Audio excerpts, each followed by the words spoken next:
again, welcome to our Detox program today, and I guess all of you are wanting to know all about a liver detox, I guess. Well, I hope we're not going to disappoint you. First of all, let's talk about toxins. In yoga, we talk about toxins in the body and the mind, but today is only the body. So toxins, a toxin is basically any substance that creates irritating or harmful effects in the body, undermining our health or stressing our biochemical or organ function. And that sounds pretty highfalutin, doesn't it? That's something that we don't really want to know about. We want to get down to ourselves and to know what it's all about. As we go along in life, there's a lot of toxic substances that we pick up. I, for one, in India, have a lot of trouble if someone has just washed their stone floor, because the chemical that is released with the addition of water on that floor makes me almost faint. I can't cope with that chemical. It's too much for my body. Some of you, when you clean your toilets with Domestos, or there's those new sprays now that you don't have to even get in and scrub like we did on our hands and knees. You can just spray and walk away and it's fine. Except if you open the shower door, you're likely to die of asphyxiation because of all the heavy chemicals. That's in our home. That's before we've even eaten or drunk anything. So then we eat. What do? We eat. We're just talking about a Big Mac the other day. I've never in my life eaten a Big Mac. I think the thing that turns me off is A, I'm a vegetarian, and B, I don't like soft buns. But think about what is in the food you eat. What is in the sandwich that you pick up, let alone all the bugs you might be picking up. But what about all the preservatives and additives that you pick up just in that sandwich when you eat? So we're going to talk today about everything that we put in our mouth, because everything that we put in our mouth, some way or other, has to go through our liver. But let's not talk about the liver in the moment. Let's talk about ourselves. Twice a year, I get very busy. I think I'm very near the squirrel kingdom in mine. It must have been a squirrel in my last life, because twice a year I get very active. I've got to clean out the cupboards. Anyone with me? We're talking spring cleaning here, are we? Yes. We've got to clean the cupboards, we've got to check this, check that. With summer's coming on, we get the old winter clothes and we wash them, clean them, and put them away. We get out the summer ones, we give them, just because we washed them a couple of months ago, we've got to wash them again because we wash them. What do? We're putting them in the washing powder, of course. We're putting the softener in it, aren't we? And we're heating it out so the pollutant air can get in it. We put it in our bodies and it goes into our body anyway. But we're not talking about that. We're talking about this instinct that we have. Now, is there another time that you feel, change of season, I better go and get my winter woolies out, I'll start to knit? When is that time? Now, it's autumn, isn't it? And we're going to have today an autumn detox, because for a yogi, autumn's an important time. This time of the year, all the squirrels in Europe, because we're not having them here in Australia, we don't have it in Europe, all the squirrels in Europe are madly rushing around, filling up all their little dens with their nuts and things, and so are we. Because we're looking at our freezers and all the ice cream that's left over from the grandkids, and what you bought for the grandkids and eating yourself, and how much preservatives in an ice cream is unbelievable. But you think, now I've got to get rid of that to get all my soups in ready. Isn't that right? Because winter's coming and we're looking at the root vegetables that are out now so we can start building up our stocks for winter. It's very important to build up those stocks for winter, but we've also got to think of our body.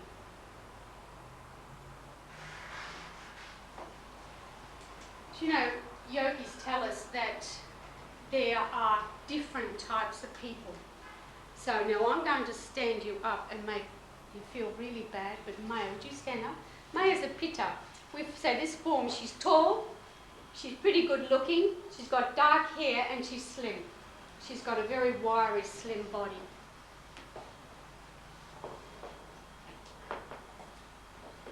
Rukmini, if you stand up, Rukmini is a kappa. She's a very comfortable, and she doesn't get angry too much.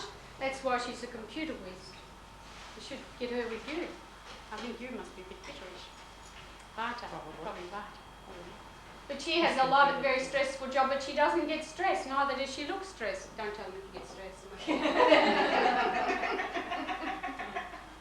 In yoga, we say this is the time of air, Vata. Now, Vata is the person that's a little bit, I'm not going to pick a Vata out here, but a little bit sort of, yeah, you know, the wind is blowing and I'm blowing too, and it's a nice sky, it's the, you know, everything's romantic and everything's fun, and, you know, come over here, yeah. Well, I think I've got a daughter-in-law like that, but anyway. This is the time of Vata. Now, Vata means wind. And so we know in autumn that there's a lot of autumn, isn't there? The March winds in April. There's a saying in Europe, April was nicht was sie will. April can't make up its mind. Sort of the Aries character down to a T. But nevertheless, we're going through a period of time now that is telling us to beware and to be careful. So I'm going to ask you to join in with me now, because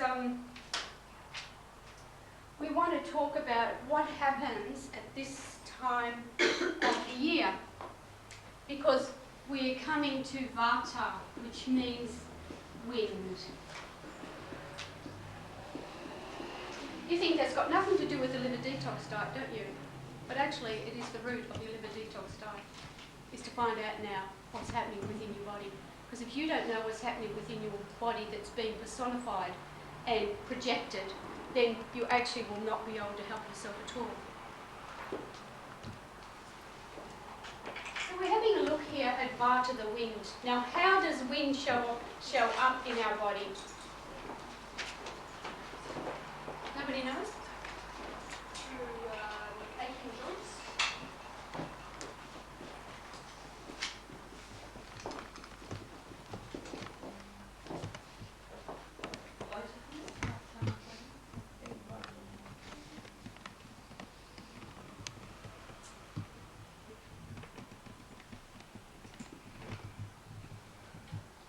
Inability to concentrate.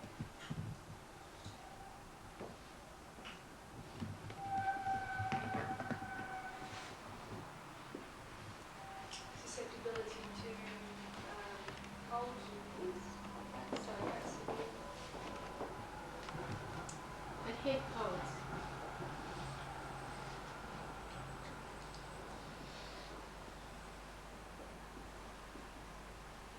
Flaky. Is it flaky skin? We've got flaky skin. Flaky, is that Igor?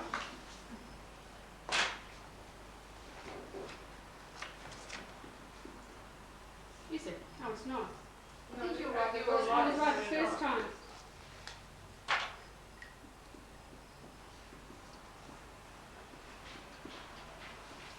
Anybody got flaky skin today? Quite a few of you will find that if you were to rub yourself now, you're beginning to get a flaky skin. No matter how much if you put some oil on yourself or some creams, it's absorbed very quickly. It's because you're beginning to dry out and wind dries. So here we have all these things and tiredness.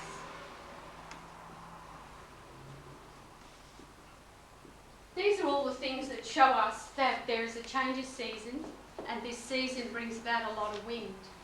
Now, a lot of wind, according to Chinese medicine, brings about arthritis. And it brings about your inability, bloated is your inability to digest. It's your digestive system gets all messed up. And with that digestive system comes you'll either get diarrhea or you will get constipated. Is that right? Mm-hmm. Okay, so you've got bloated, you've got concentration, and a lot of the I've got one hand which moves, and I don't know, my guru's got a head that moves, so his head moves, my arm moves, and we're right. We can do anything, I tell you. But anyway, and medicine, even allopathic medicine that's normal, you know, sort of English medicine as they call it, it tells me that I have too much wind in my brain. That's interesting, isn't it? So, but that also causes your concentration to falter. So you lack concentration, you're not sure, you feel like, oh, my joints are a bit sore, I'm not quite sure what's happening to me. You'll get a lot of head colds at this time of the year. Everyone's sneezing. Is that right? You've seen a lot of sneezing happening? Autumn is also the time of wind, so there's a lot of pollens polluting the air. And so that makes us get a lot of head colds because the hay fever leads to, of course, head colds because the secondary of hay fever is bacterial infection of the sinuses, so sinusitis and rhinositis. So that's to do with your head cold. I've talked about the flaky skin because that's interesting because there's a big sign up and I look at it and I think, oh God, at Cedar Court Rehab Hospital when people are going in for, you know, their water exercises and it's got, you know, shower first because of flaky skin. And I think, oh, yeah.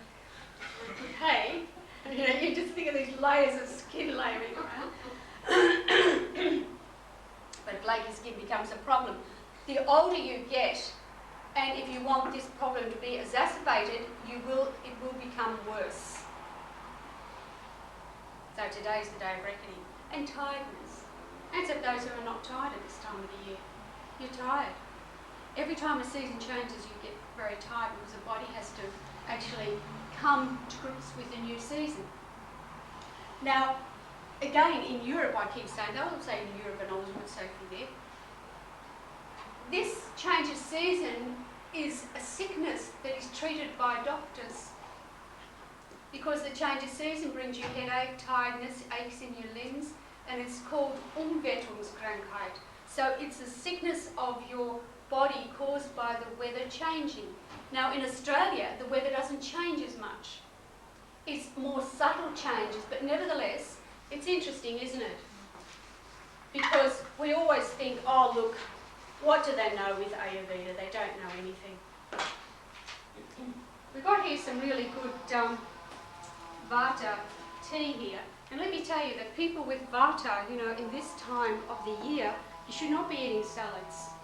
You should be beginning to eat your root vegetables, which give you a lot more energy. You should also be beginning to eat, you know, meals like soups, stews, not salad. Not a good time to go on the salads only diet or something. So you should be having your, you know, things like rice, potatoes, stew, always with liquid in it because this liquid helps the body. So if you look down here, and you can have a look at this after, but this will show you the seats where these Vata, Pitta and Kapha are situated. Now if you'll see that the large intestine is the wind. So if you've got easily digestive food that's easily digested, it will calm down and quieten down this Vata concept. Okay, so that's okay. So we've gone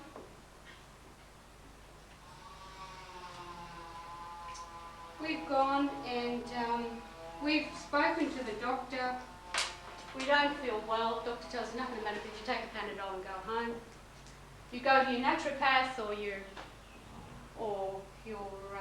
health professional, chiropractor, whatever you go to, and they say you need a liver detox. Liver detox. Sometimes they'll tell you to go down and buy the packet that's got the liver detox, all in 7 days, no problems. You cannot cleanse the liver in 7 days, believe me. That's not a good thing to do. So let's talk about the liver. Let's go now from, you're right, Keith, we need to stop here. Let's go on and talk about this liver. Do we know where the liver is? You know where it lives? It's here on the right hand side.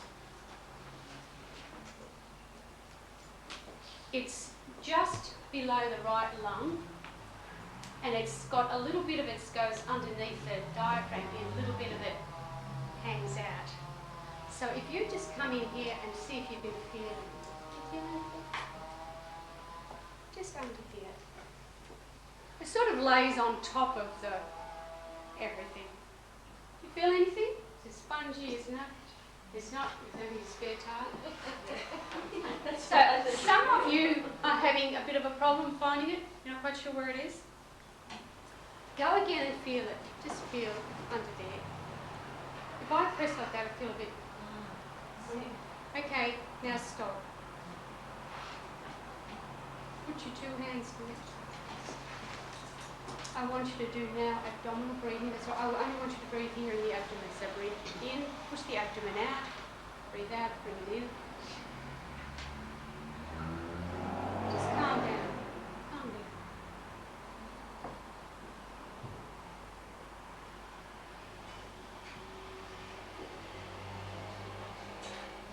You know, take a deep breath in. Just sigh and release. Another one. Now try and find it. Pressing out one. Now when you press, those of you who are a bit nauseous, they're not nauseous now? Everyone? Pressing, you're not nauseous? That's because your liver was totally stressed before, and that is how quickly you can de-stress your liver. It's interesting, isn't it? Because if the liver's stressed, it actually goes up as well. It goes, so it goes up here. So you have to relax it down, relax it, and immediately the liver feels good. Okay, so what is the liver good for? So now we know where the liver lives. Now we know where it is, because we talk about liver detox, but we don't actually get our mind, where's the liver? Do we? We think it's somewhere, but we don't need to worry about it. The naturopath told us detox it, so that's what we're going to do. But let's see what it does actually. First of all, the liver, well, here we'll go over this side. The healthy liver makes a healthy body, of course, you realise that, don't you? If your liver's healthy, everything's fine. If the liver is connected to the digestive tract via the bile duct, and when you eat foods that contain a lot of fat, you will have bile being squirted down these bile ducts into the liver to help it all be digested. So from the digestion first to the liver to the blood system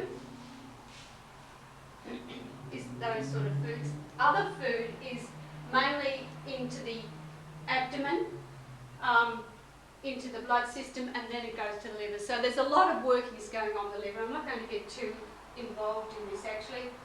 But the liver is also responsible for the fat metabolism and the circulation of fats within the body.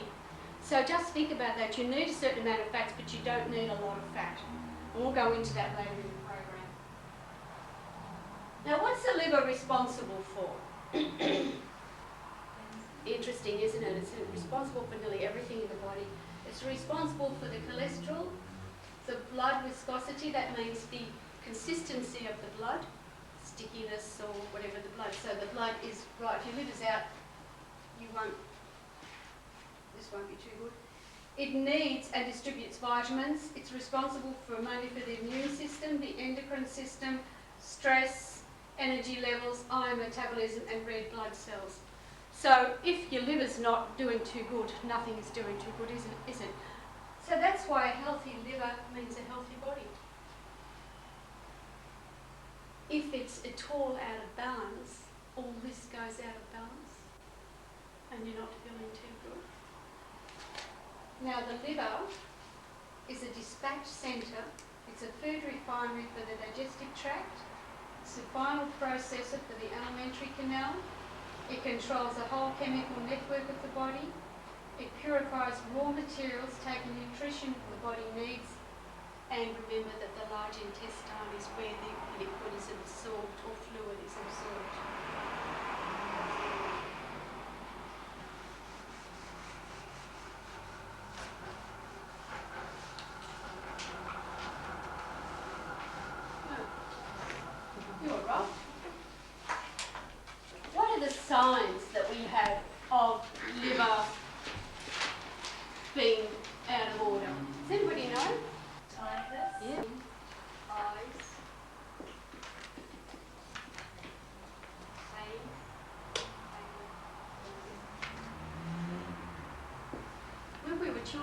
we were yawning and a bit sleepy, my grandmother used to always say the liver's out of order. So you get these little liver pills. That's it. What else is there? Things we don't want to talk about. Dark urine. An aversion to fatty food.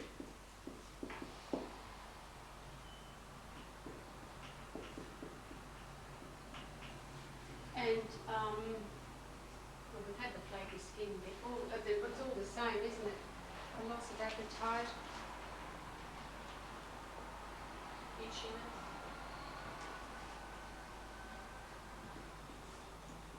And spider-like marks on the skin.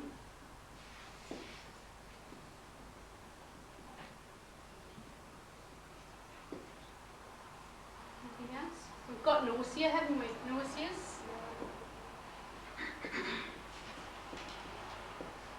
So all of you have thought at some stage you're going to go on to a liver detox diet. So what were your symptoms?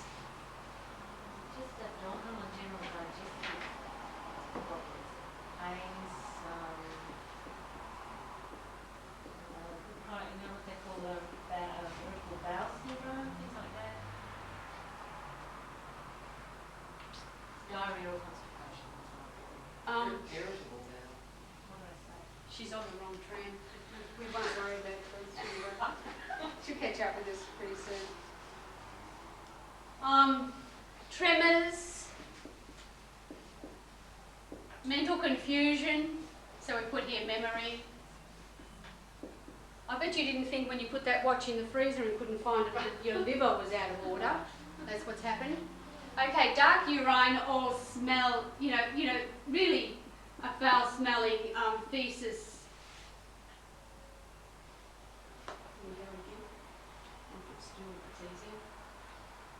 Stool and urine. Okay. Does your body smell like, do you have like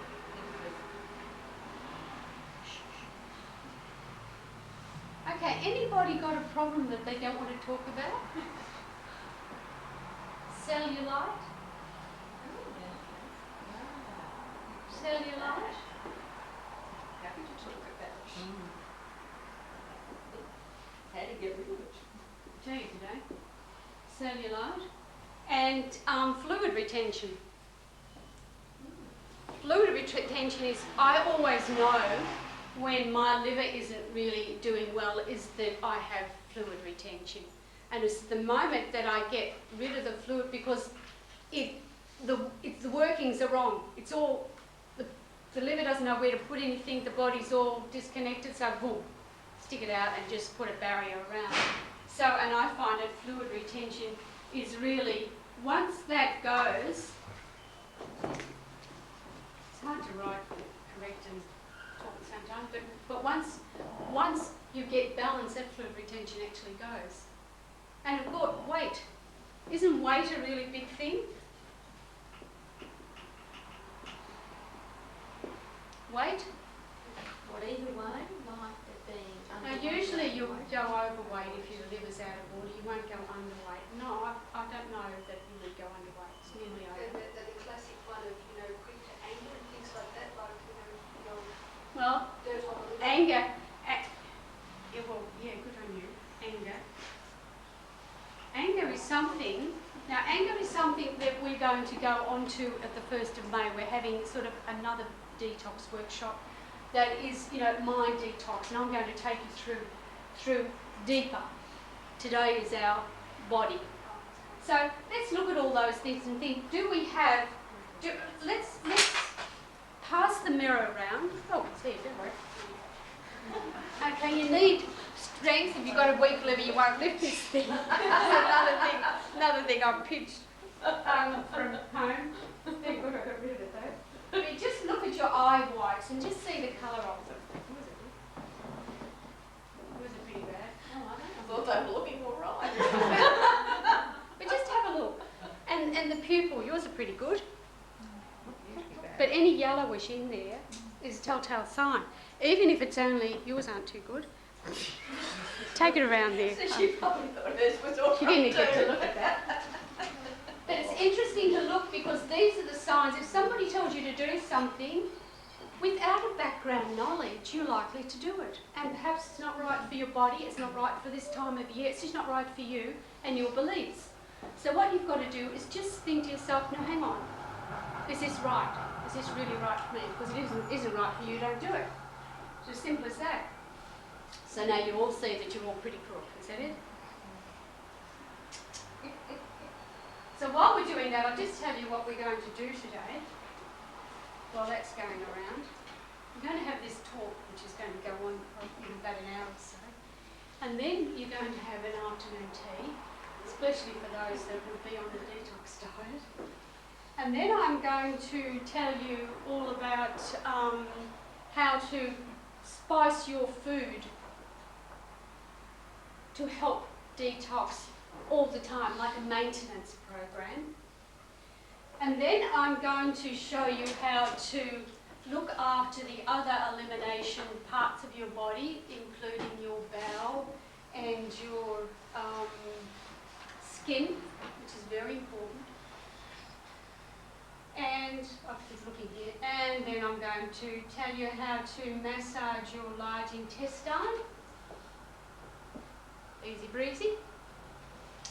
And the pressure points for that large intestine, because that's also part of the elimination system.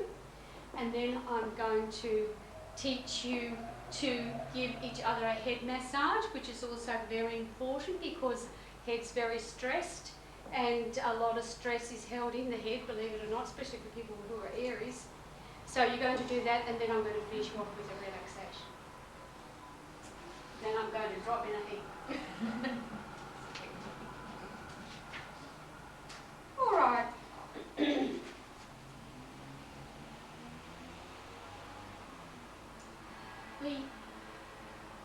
We've got to couple of things here actually, and they were allergies.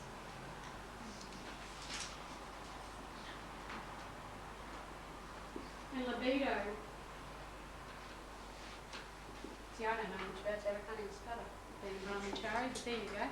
There's some memories coming through somewhere. So low libido is caused by the liver. So if the husband's not doing too good, it's your fault, you're the cook. And also enlarged breasts in men.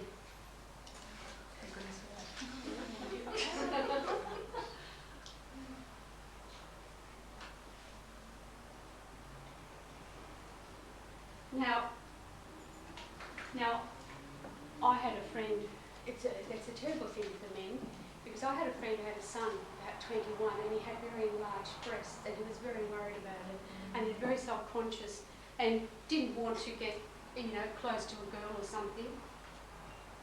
And his liver was out of order. There was nothing hormonally wrong with him. Well, there was, because remember, the hormone system is regulated by the liver, and therefore that is what had happened to him. Interesting, isn't it? So there's a lot of things that happen to us that we don't put down to a liver detox at all, or we don't put down to our liver. But it is important that we look at our liver. So let's look at our liver. So, did anyone want to write that down? See if they have a pen. So I've got here also skin irritations, abdominal swelling. Now, a lot of women, when they pass 40, have abdominal swelling. Now that abdominal swelling is because the liver is not working as it should be, because once you reach a certain age, you sort of get a little bit slack, I think. You have your piece of cake and cup of tea in the afternoon, you forget that the piece of cake and the cup of tea is not doing the liver any good. But what happens is that the hormone system is a bit messy, which causes fluid retention, and fluid retention is mainly abdominal. With a lot of women, if you were to watch that fluid retention, you'll find that it's all fluid in here, and if you leave it long enough, it gets solid. That also comes with menopause, and women always think the the breeding program's over, thank goodness, let's get rid of the rest. And that is when she will subconsciously create the barrier, and it's usually fluid. If you get rid of that fluid, you'll feel really good. That's a relief, isn't it? I'm just patting mine and thinking, well, maybe I'll put something in it and maybe all the fluid can drip out. Something like what? Oh, I don't know. Hose. We'll tell you how to get out.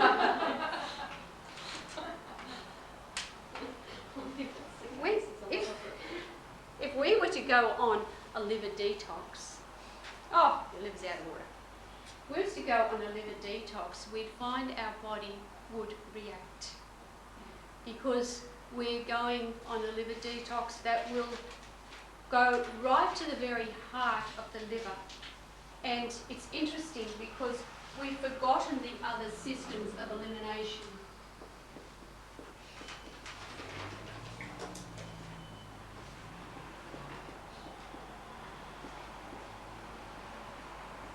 If we went onto a liver detox diet, a very strict, and normally they're very, very difficult to go on. They're very hard, they're very strict. But the naturopath says, here's your vitamins and here's your whatever, so go on your liver detox and you don't eat this, you don't eat that, you have a miserable time. Not only do you have a miserable time, but you're also going to become ill. You're going to have a lot of reactions in the body. You're going to have headaches. You're going to have a lot of excess mucus in the body. Your body is going to ache. You might even get fevers. You might even be bedridden for a few days. And that is the contraindication if you go, that's supposed to be the natural way of healing, is to make you much worse. So the things that would happen to you, you're going to get headaches, increased fatigue, irritability, mucus symptoms, pimples, aches and pains like flu, bad breath and dark-coloured and very smelly feces. Again, you will get all that again as the body's trying to somehow work out what to do. But if the body is clogged, how can it release the toxins? Let me show you. What are the systems of elimination in the body? It's the bowel, isn't it? Yeah. Think about this. Yeah. Kidney, skin,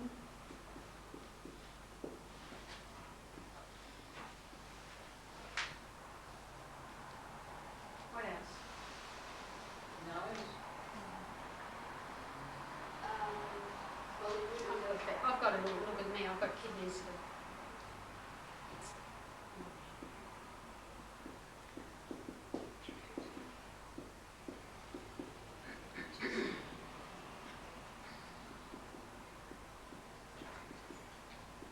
I'm putting digestive tract here because, you know, that's the digestive system, so it'll all sort of, and the, that's the gastrointestinal tract actually.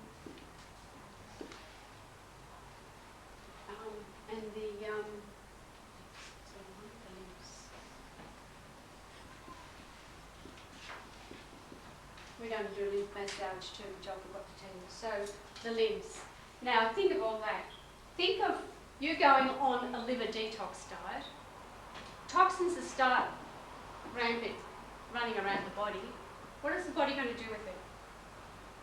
It's going to try to get rid of it, isn't it? So what it's going to do is try to get it out through the bowel. What happens if it goes out through the bowel? And you have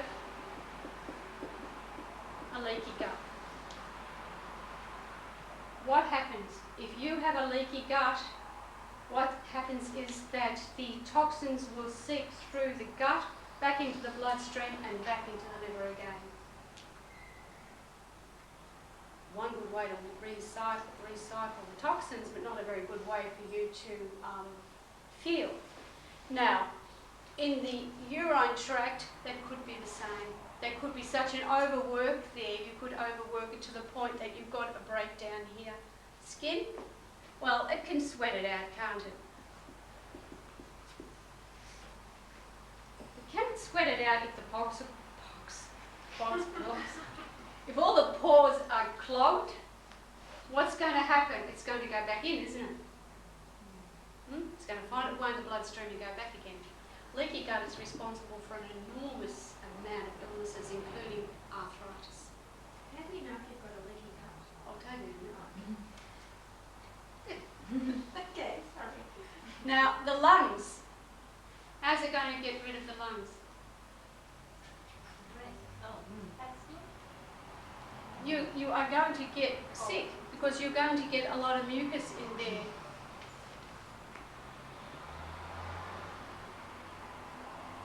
The limbs, well, what if the limbs don't drain properly? What happens? Cellulose. And where does the cellulite come from? Because when those toxins are running all around the body thinks, well, there's a few toxins, they're no good. So we'll take them and put them in the far corner so that we don't have to worry about them. Nicely pop them just underneath the skin in the legs, in the buttocks, even around the stomach. So we don't have to worry about them. It happens in male and female. So, a bit more, we'll just push that over there. And people are saying, well, how do I get rid of massaging? You massage that cellulite and put that cellulite back into the system, you're going to get very sick. And you can have your monkey bile hormone thing injected into you in Europe, like a few people I know do. It's not going to get rid of the cellulite because the cellulite are toxins. And what it does, it builds up and builds up, gets fats around it, builds up, builds up, builds up. And it can build up to the point where it starts its own life cycle. And of course you've got a bit of a problem there and you'll have to have these bits removed. And that can be quite drastic actually. And it can interfere with the flow,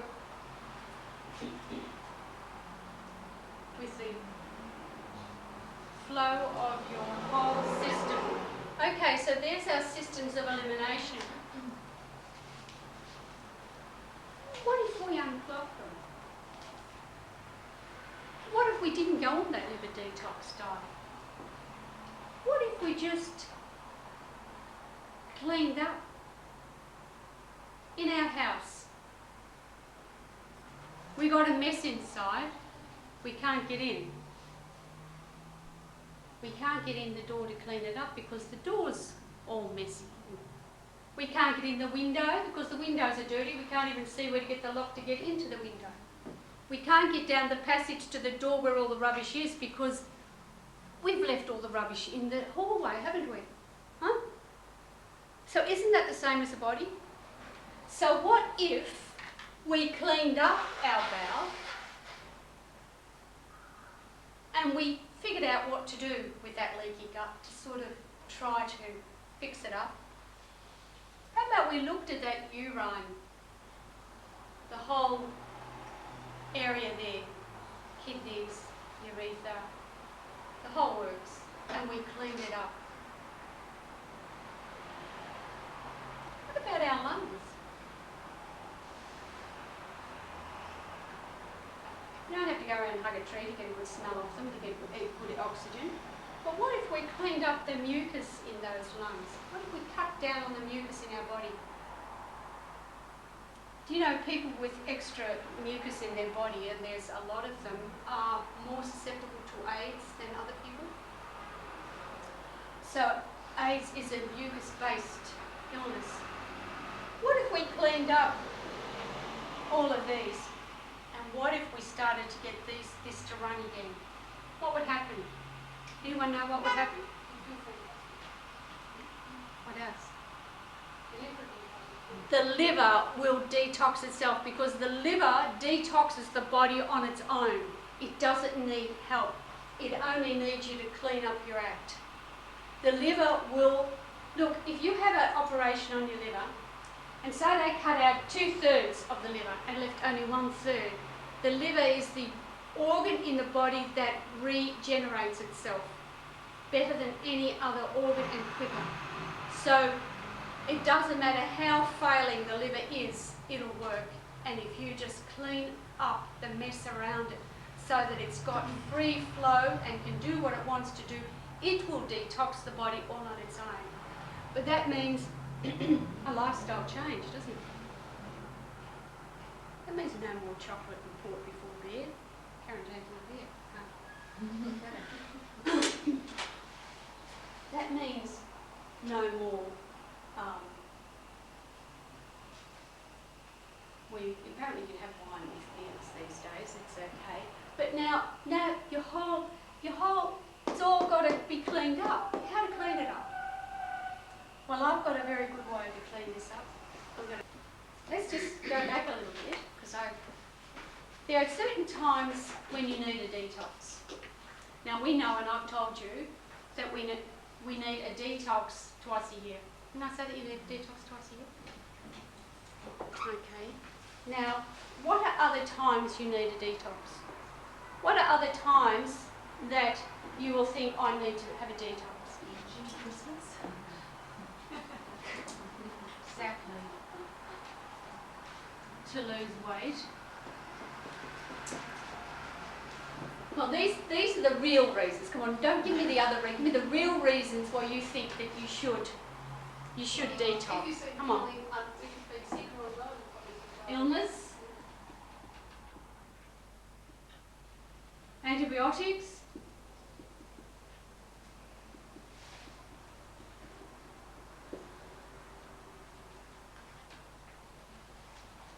What other times?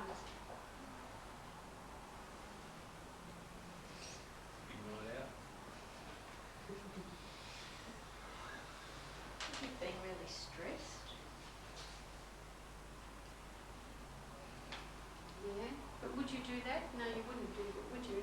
But you do it if you had a sinus problem, or if you had allergies, would you?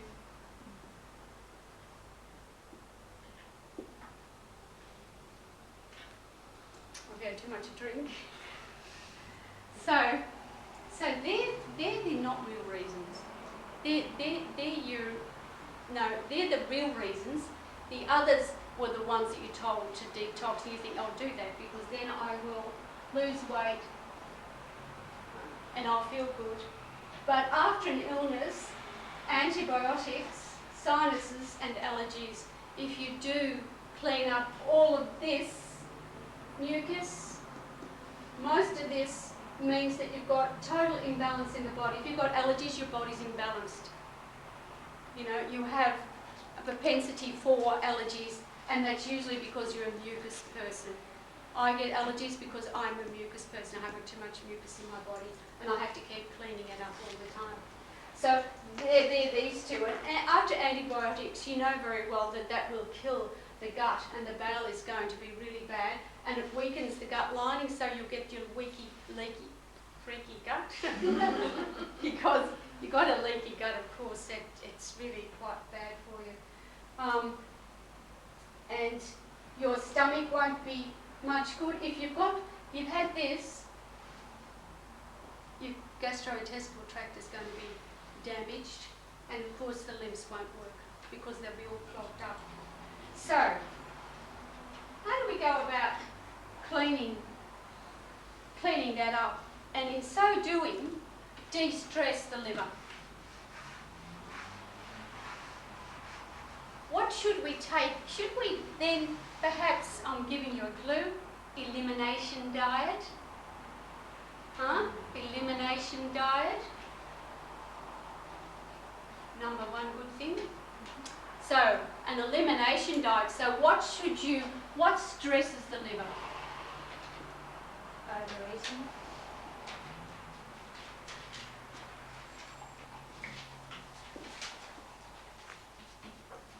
Alcohol.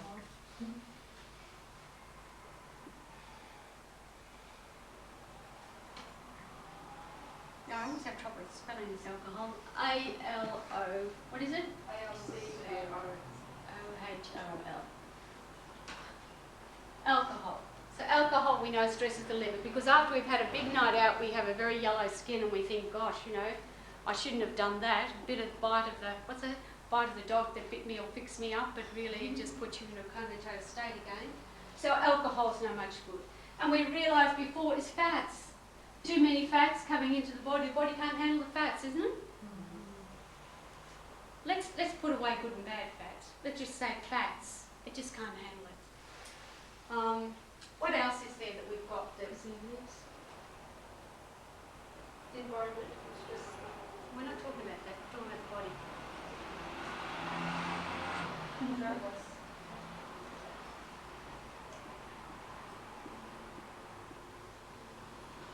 Preservatives.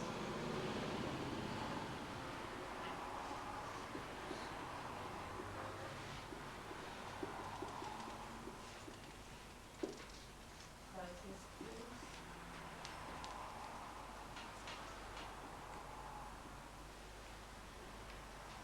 I thought, I don't eat any of this, and it's really funny because I thought now I'll buy some tinned soup because Bob loves tinned soup, and I'm thinking that's just right for me, and I'll be quick to have a tinned soup. I had a tinned soup, Campbell's, whatever, and I was so ill for about 4 days. It must have had some preservative, something in it that never again. So I do not eat processed foods. And I'm going to teach you how not to. So, unnecessary vitamins.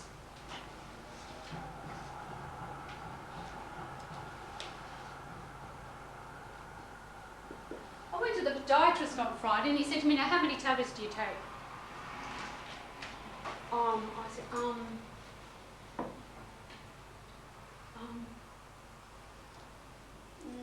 I take something because of my gut not too good at night. He said, Anne, so I actually don't take anything else. He said, but you listed off all the things that, are my problems. And he said, but you don't take anything for? I said, no. Should I? Yeah. I mean, you don't need a lot of vitamins and pills. You really don't. Because remember, again, that liver doesn't like too much. It takes what it needs. It will let you know if it needs more. And the other thing is nightshades.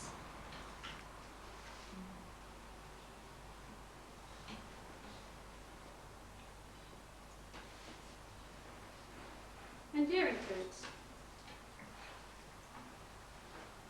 Now, when we were in India, we had a lot of dairy.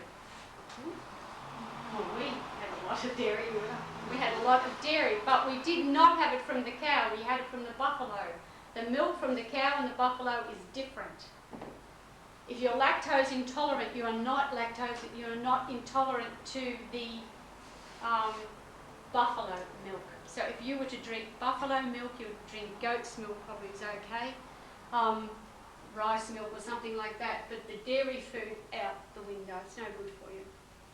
If I have an ice cream at night or any time after about midday or 2 o'clock in the afternoon, I have a terrible mucus outbreak during the night and I cannot breathe. So the only thing you can do, and here again in moderation, is your own yogurt. Because the yogurt changes the milk. It changes its makeup and makes it sort of tolerable. So here are the things that stress our liver. Alcohol, we all know alcohol. But do we know that a cask wine versus bottled wine? Cask wine, because to keep it in the cask is full of chemicals and preservatives, whereas the bottled wine will go off and isn't. And that's why that you can keep a good wine in the fridge maybe 2 or 3 days, but you can keep a cask there for months, I think, and then stick it in your cooking when you think that I won't drink it anymore, isn't it? That last little dread, you squeeze it out so that you can put it in your cooking or get that last gulp out of it before you throw it away, and that's probably the worst bit. I had a glass of that many years ago, a cask one. I thought it's a good idea, so I had a glass of it and I was so ill. I couldn't see straight. I said, oh gosh, what's the matter with me? Must be an alcoholic. Oh. And it was actually the preservatives in it, which, I can tell you that's very bad. So buy yourself a decent bottle of wine. So alcohol, fats. Now if you've had anything too fatty, it's not good for you. And I know that all of you have gone off the butter, haven't you? You all gone off butter? Using margarine? Well, margarine is only one molecule away from being paint stripper, I think it is. So margarine is very bad for you. You buy a bottle of milk today, and is it real milk? It's amazing. If you read the label on a milk bottle, and it's got reconstituted skim milk, and it's got this preserve, this, and then they add to get the flavour in a little bit more of vitamins, this, that, and the other. And there's hardly any, I wonder what the poor cow. Certainly didn't get it. Drugs will stress your liver. Now, drugs I'm talking about even over the counter. If we think that we'll buy ourselves or get ourselves some Panadol, that's good. We get. There's no need for you, if your liver is right, to be having a lot of drugs or a lot of vitamins. You don't need them. You really don't. So we've gone through there. Anything that's packet or tinned is processed food. There are packets over there. Now, nightshades. Does anyone know what a nightshade is? Okay. Eggplant, strawberries, tomatoes. Potatoes, chili. Absolutely. These are the nightshades, which actually inflame the body, and they put inflammation directly into the body because of an acid in them. And they've all got the same acid. And that's what I was asked on Friday, because I have rheumatoid arthritis. Now, what anti-inflammatory do you use? And I said I eat correctly and I exercise correctly, and I don't take anti-inflammatories. And you can keep it at bay and stop it from degenerating if you stay away from the nightshades. So they're your potato, not your, what's that pink one called? Sweet potato. Sweet potato is not a potato, it's actually a yam, so that's okay. But, so potatoes is no good. Capsicum, anything that's acidic. Tomatoes is no good. I think if you're going to have a tomato, because there's no other way, I think Roma tomatoes aren't too bad. And they say if you put a bit of sugar on them, that also helps. But sugar actually also stresses the liver. Sugars. Oh, caffeine's really bad. So now we get really into caffeine. So even if we get into coffee and tea, coffee and tea are not good. Now, if you're going to want coffee and you think, my daughter's got irritable bowel, and her thing is Sunday she has 1 cup of coffee, but she likes coffee. Because European, she likes coffee. But you don't have instant coffee. The coffee you have must be filtered coffee. Freshly ground, leave it for about half an hour just to settle itself and let the oil sort of settle in it, and then filter it and you can have it. But then only have your one, don't have 2 or 3, and minimise it. Now, tea is not very good, but green tea is excellent because that helps to flush things out. Okay, so now we know the things that we're not allowed to do.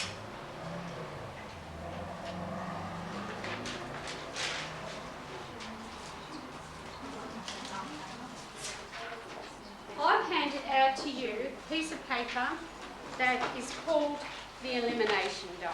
Excuse me, is jasmine tea green tea? No, it's not. It's actually normal black tea with the jasmine leaf in it. So it's not good for you actually. It's better to have the green tea. But if you wanted to get, it's all right to have in the morning, I guess. But it still has the caffeine and it still is black tea. Okay, so let's have a look at our list of foods allowed. This is an elimination diet. It's a limited elimination diet, and it is one of Dr. Fu's diets. Who's pretty busy today, but he was going to try to call in. So you've got here this list of foods allowed the first week. Now we've got on this elimination diet because I think elimination diet is the way to clean up clean up the garden bed around that liver and allow the liver to operate and do what it should do. So you can have any vegetables raw, steamed or stir-fried, except in autumn you would not have raw vegetables because raw vegetables are not good for vata. So in autumn, just put down your little note, that's only for spring. In autumn, all vegetables have to be cooked. Now you can have a little bit of olive oil, but it's got to be cold pressed olive oil. Now when you heat cold pressed olive oil, all the goodness goes out of it and it reverts to being, because it's heated, it's cold pressed naturally. So if you heat it up, it's no longer cold pressed oil, it's just a very heavy oil. But you would only be using about a tablespoon a day. And if you wanted to, say you wanted to cook anything, and we're talking about not really frying, but if you wanted to fry up a little bit of onions and on this elimination diet you'll add onions, garlic, a bit of ginger. Wet your saucepan first, make it moist, and then put them in, and you won't need oil. Now I cook everything, if my daughter's around, I cook everything like that for my daughter, whereas his lordship needs to be fattened up, so he's getting all the fat and she's getting none. But anyway. Now herbs and spices, of course, you can use to your heart's content. So you're not denying yourself anything. Fruit though. Now with the fruit you'll only have 1 apple or 1 pear a day, and you will remove the skin.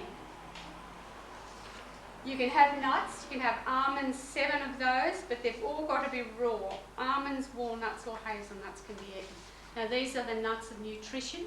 If you eat peanuts, peanuts are very bad for you, A, and B, peanuts have a fungus on it that's carcinogenic. And I remember when we were in India, I said to them, don't eat peanuts from the side of the road, because they're the ones that the government gives to these hawkers to sell to help them to generate an income, but they are the ones that have been rejected for overseas because of a fungus infection. Now you can have any amount of seeds, or we can have small serving raw, of pumpkin seeds, sunflower or sesame seeds. You can eat rice milk. How do you make your own? I mean, I said in the packets, but how do you make your own rice milk? Do you know? Oh, you wouldn't want to. It's too hard, is it? The same as making your own soybean milk. It takes you about 3 or 4 days to get, a cup. Oh, it's really very difficult. And that's, in that respect, go and buy it. Yeah, I didn't. Someone's done it here. Andrew tried to make himself soybean milk, and he said it took him about 2 days to get the beans right, and then ground them down till they were milk and add the water, and it's just ridiculous. So soybean drink here. Beans and lentils, so you can become a very good vegetarian. Lots of beans and lentils. Grains you can have. Puffed is poison, so none of this puff, those rice puffed things or anything is puffed you don't have, because it's processed to make it puffed. It's got stuff added to it. So you can have brown rice, basmati, or noodles made from rice. Now, brown rice, if your digestive system isn't working, you will not be able to digest the brown rice, and what it will do to you, it will interfere with that leaky gut, because it puts too much strain on it. So you be very careful of brown rice. By the time you've digested your brown rice, you could have digested a lot of other food, and your body just goes into total overload. Basmati rice is very good because it's easy to digest and it has all the qualities of brown rice. Buckwheat you can have. You can have it as a pancake or noodles. Now buckwheat noodles are really good, but I've got some stuff up from the shop downstairs, that Sun Health shop downstairs, who's going to give you 20%. You get a little card, I think, and Kathleen will give you 20% off stuff that we've got here today, and she's got a whole lot of organic stuff, so you can go in there at any time and present Kathleen with the card and get 20% off her stuff. But this is the one that they do recommend, so this is the organ, because this is the one that's sort of preservative free and it's very good for you. So that's wheat-free, gluten-free, no lactose, no added cane sugar, and it's got no artificial colours, flavours or preservatives. When you go and buy your buckwheat pancake mix, otherwise you'll find they've got wheat in it. They put flour in it. And they do that at the pancake parlour, so be very careful. Or you can buy your buckwheat flour at your health food shop. Now, millet meal. Has anyone ever thought of eating millet? You go to the health food shop, you see millet and it looks yellow and you think, oh yeah, I'm not eating that. But it actually tastes quite nice. And you can roast it just as it is, you know, just in your saucepan. Just brown it a little bit, very carefully, and then pour some soy milk on it or some water on it and make it into a porridge. Very, very nice. You can have fish 2 to 4 times a week, chicken or turkey 1 or 2 times a week, and lamb only once a week. Now, you should only be having Celtic sea salt only, and your beverages should be only green tea. But if you go on this elimination diet and you're feeling really hungry at night because the first night or two you might not quite get your act together, have some warm soy milk, because warm soy milk really makes you go to sleep straight away, you know, sort of fills you up. Now, the water business. See here? Limbs, urine tract, even here, you've got to drink the water. Now, some people don't like the water and say, look, I'm not going to drink this water, it tastes terrible. If you filter your water, don't drink it cold, have it like room temperature, and just fill up your, 6 to 8 glasses is about 1.5 to 2 litres. Get yourself a glass jug, put a slice or 2 of lemon, no more, in the jug, fill it up with your filtered water, and put some Glad wrap over the top, so that you don't get any dust into your jug. And drink it all day long. Because that is the way that you will know I've drank that much water and I can have it. Now, there was a thing out a while ago that to reuse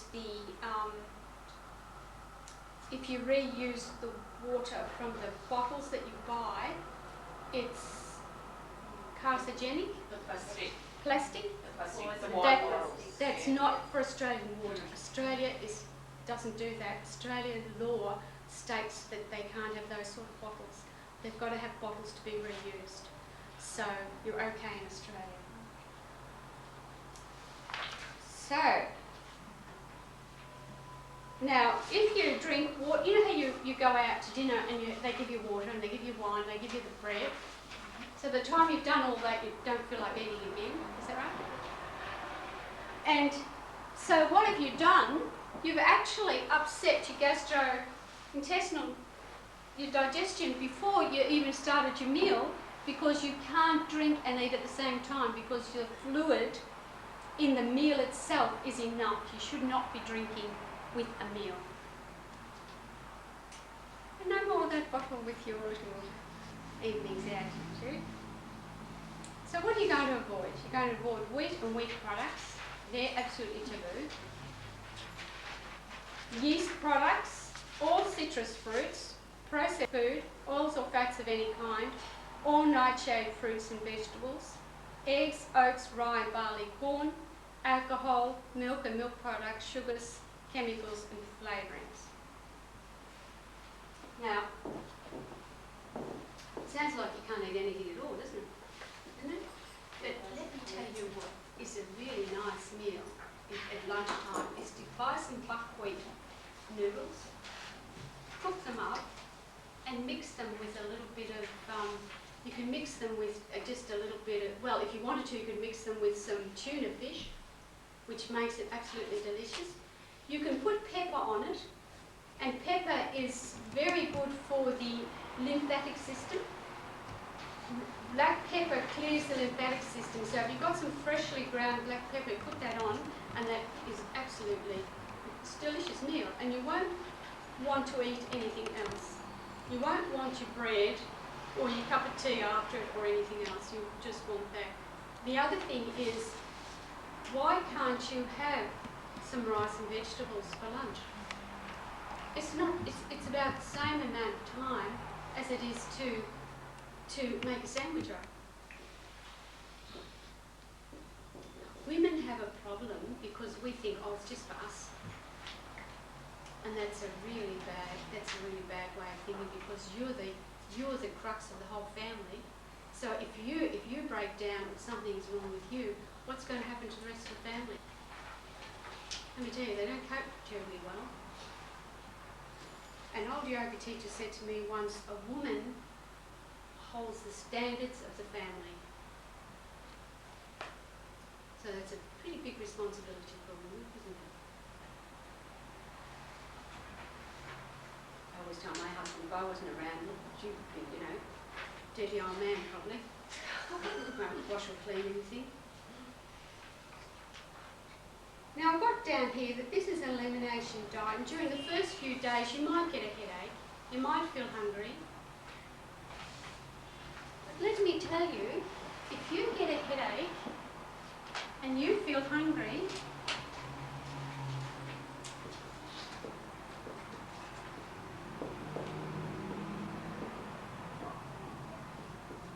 anyone had any of those problems?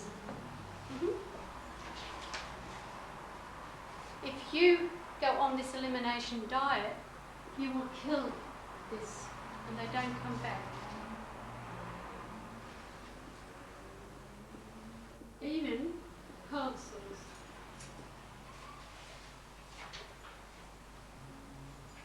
Even allergies. And this is my diet for breaking my mucus. So it will get rid of these, and if you want a sugar fix on this diet, first couple of days you might want a sugar fix and you think, I'm really deprived of sugar. It's because you're not deprived of sugar, it's because these parasites are dying and they need sugar to survive. So think about that. It's not me. This is not my thought. This is the thoughts coming through to me by something that is living within me.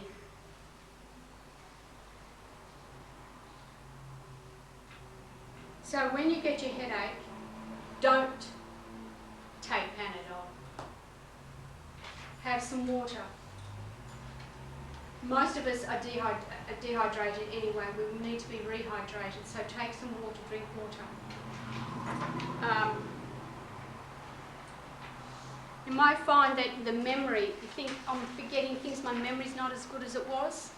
That's probably this diet, I'll have to go off it. I'll go and get an ice cream or something.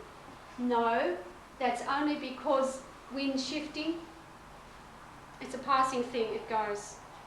I tell you, if you do this elimination diet, you won't get hungry. The first time I did it, I got really narky on it, and I got hungry so much the first 2 days I would have killed for something to eat. And then I decided it was all right. And Dr. Fu was telling me that I'm the only one that ever went on his detox diet, stayed on it. After 10 weeks he said, come off it. I said, no. I'm having a good, no, I feel fine, why should I come off it? And I didn't have sinus for a couple of years. That's how much it killed my mucus. Isn't it amazing? So just don't panic. It's okay. Now, what happens also is, you know that cup of coffee that you like? Now you think, it puts on weight. Because it messes up the metabolism to the point where you will put on weight with coffee. And you know how people have their meal and a coffee after? No good. Well, can I What about the change to coffee espresso? doesn't? Yeah. Heavy coffee No doesn't. cappuccino, no latte. My son has found, now my kids are very chocolate-aholics. No, actually my eldest son isn't. Him and I, we're not very chocolate. But my son has found a place, he works in the city, where he can go, and it's only cost $20 a month. It's upstairs, we'll have to go. You get a cup of coffee and a little box of chocolates. And he said, it's delicious, the freshly made chocolate. They make them there, that's really good. And I'm thinking, first of all, how did you get me to Florentino's to buy you lunch here? And secondly is, why would anyone go and have a box of chocolates and a coffee for lunch? Box of chocolates. So if you're like that, you're going to have real withdrawals. Right? But also, remember these pressure points here? Just in the eyebrow. Find it. They had two fingers in the middle. There's a little dent. A little dent there. Okay, press it hard. Hurts? A little bit further. There, that's it. Can you feel it? A little sort of dent will be there. Can anyone feel that dent? Okay. Does it feel a bit tender? Up a bit. Here. It's about here. Give it a little massage and you'll find that your head will clear. It takes away headaches. What about honey? Honey, now that's a good one because I'm getting down to this, what you need and what you don't need. In Ayurveda, honey is medicine. So honey is never eaten unless you're ill because honey has its own antibiotics in it. It's a natural antibiotic. So what you do is you take it if you're sick and they mix honey with some other things that to have. And I'll tell you my recipe in a moment. And you should only have honey of the area that you live in because you're used to the pollen and the trees and the area around you. If you had New Zealand honey, you'd probably get sick. Right? So have something around the area that you're in. I mean, we all go to try to find the best honey. I think one of my daughter-in-law, she buys Italian honey. I mean, I've got to tell you, it tastes terrible anyway. Why would you buy it? So you've got to have something of the area that you live in. Now, garlic tablets are not good for you because, again, Ayurveda says no. Garlic and onion, they are medicine. So if I'm getting a flu, and I couldn't do it in India, that's why I got my flu. If I'm feeling I'm going to get sick, I feel like, oh, I think maybe flu's coming on, I will chop up garlic and I have to tell you, I have to put it on bread because it burns your whole mouth or right down. But I put it in just a little piece of bread and I chew it all up a lot and swallow it. Whole clove, maybe 2 cloves. And then I'll grate some ginger, boil it up in some water. I boil it up for 20 minutes. I don't just put the ginger and put the hot water on it. I boil it for about 20 minutes till it's a sort of a yellowy colour. And then I have a drink of the tea with the honey. And then, you know, it doesn't take me very long before I'm well again. It's really quite interesting because my body doesn't take overdoses of vitamin C. So you can sort of take vitamin C, but then you've got to take ester C or something that hasn't got all the other stuff in it. So what I've got here, because on this elimination diet, now I'm saying to buy these here because these are what I take. If you don't want them, you don't need to buy them. But I've actually told the girl downstairs that we'll get 20% off this. She said 10, but we'll make it 20. You need garlic capsules, and these are garlic alum capsules. They are complex and they're excellent. I took these and I thought, oh, they're a bit dear. So what I'll do is I'll get some iolic garlic. Nothing. Didn't do any good at all. I went back on these. Do you know, in Thailand, the drug addicts are sent to detox, and what they're given is copious amounts of garlic and onion to eat. Practically their whole diet is just garlic and onion. And they have to eat it all the time, and that actually burns the toxins. And that's actually a cure for giardia. Yeah. Fresh boiled Yeah. onions and garlic. Yeah. Just eat it. I had a parasite infection, and they couldn't fix it up. I got it in India. I had it for a couple of years, and it actually ate from beginning the whole bowel. It was eating everything and laying eggs, and it actually got into my stomach and was going up the esophagus, and they couldn't stop it. And I had huge amounts of antibiotics, and I said to Dr. Phil, I said, look, I'm going to Queensland, and I think, oh, you know, you've weakened him, but you haven't got it. And I'd been a couple of months on this treatment. And I did what I've just told you, but I had lots of garlic cloves all day long. I had about 6 or 7 a day. And I also had a lot of onion. And my husband said he was going to divorce me. Get it going.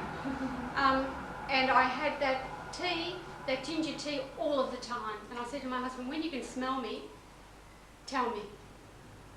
and 10 days. And at the 10th day he said, oh, I can smell you, smell terrible. And that night I had terrible stomach problems. And parasite gone, killed it that way. But you see, the minute you could smell the garlic, my body didn't need it anymore. It started to reject it, I don't want it. But the garlic, onion, these sort of things, when the body needs it, it won't smell. You can have that garlic and you will have clear breath, nothing will happen. But the minute your body doesn't want it, you'll smell. It's interesting, isn't it? Now this is the diet to get rid of your cellulite. Now the lactobacillus here, this is also from downstairs, again the same thing if you want. I swear by this one. Now I've had the inner life, the whole works, but this is the best. This is not made with dairy food and not made with mega sugar. It's a probiotic liquid and it's like ginger beer. And you know, if I was to take, you want me to show you the, what is it called, the lactobacillus? So if you were to have this, all you have to do is you very slowly get it moving and it'll slowly come up and move. And so at each time you, very slowly, because you don't, otherwise it blows up. And then you take your medicine, but that works almost immediately and there's no dairy products in it. Knowledge, you know, that Yakult is just, I think, 3 tablespoons of sugar in one of those little Yakults. Mind-boggling. No, not the way, well, I suppose it is, but it's not that lactobacillus. It's naturally fermented, but it's not a yeast because it's made up. I'll give it this to you to see. Ingredients: malt, whole grain, organic, brown rice, maize, millet, buckwheat, flax, seed, alfalfa, mung beans and soybeans. It's excellent because I wouldn't recommend it otherwise, but I take it. I take it to clean my gut out. It brings it back. Yeah, I only take a bottle. That's all I need, and I'm feeling fine again. And yet I can go on and on, take bottles and bottles of the other stuff that you buy. You know, the acidophilus, and that doesn't work. When you say take a bottle, what, over a day or? Oh no, I think it'll last you about a month, that bottle, because I've got it written down here. You take 50 mL morning and evening for 2 weeks, and then 25 mL morning and evening for 2 weeks, and that's the bottle. So you don't need any more than that. And if I've been on antibiotics, I take that. I find that's the best. Now, I've got here that it is a 6 weeks program. The basis of the program is to nourish the body with the nutrients it needs and to help the body, I've got healthy body, but anyway it should be T-H-E, the body to eliminate the waste products from the cells in the body through the kidneys, lungs, intestines and skin. After completing the 6 weeks program, you can relax your eating plan, but be careful, don't go back to what you were doing before. Now I devised while I was on this plan myself in connection with Dr. Fu. I had recipes that I, handed out to him for, a substitute for bread and a substitute for ice cream. Had all these sort of, I've had all these sort of substitutes, and you can do that. If you can cook a really nice tea for someone else or dinner for someone else, you can certainly cook a nice one for yourself, can't you? It wouldn't hurt them all to go on it as well. A good meal I found was buckwheat pancake. In summer it was the buckwheat pancake with a nice mixed salad over the top. Now after you've been on that 2 weeks, you can relax and have some porridge. Some oat porridge, things like that. So you can then relax it after a little while. But in the first week or 2, while you're really reorganising, reprogramming the body, you would not go off it at all. And after 6 weeks, you can have a little glass of wine and you will find that it tastes totally different to what it tasted before, and you really enjoy it. And taking sugars out, you need a sugar shot in the car, you're going on a distance, what do? Take your water, you're on a diet, you take some Tic Tacs. If you're not on a diet, you take jelly beans. No one takes jelly beans. Yeah, but what is it? Snakes. Snakes, yeah. Because you can't get there. You know, you need the energy to drive that hour because otherwise you can't. Yes, you can. You actually don't need the water or the lollies. You're concentrating on driving and getting from A to B. When you leave A, you have a drink. When you get to B, you go to the toilet and you have another drink, isn't it? You don't need all this in-between stuff. No, not at all. Now, are there any questions? Yeah, what's nightshade fruit? Anything citrus. Now, also, you know how we think we need a lot of orange juice? Orange is a really heavy nature. A lot of orange juice because it's got vitamin C in it. One apple has more vitamin C than a couple of oranges. Interesting, isn't it? You ought to know your vitamins and how to get them in you, besides, you know, going to the chemist and leaving it all up to someone else, or going to Safeway and picking it off the shelf. That's not the way to do it. Now, we're going to stop here now and give you an ice cream and a cup of tea. You know, What was your substitute for ice cream? only when you've been on it for about a month or so. Do you have a substitute? You'll tell us. I'll tell you. Is it in your recipe? No. It's volume. And the garlic If capsules. you come for the mind detox. Sorry. The garlic capsules are not for just when you're sick. You taking those. I never take them all the time. Oh, okay. No, So no, that's no. just for when you're No. not feeling well.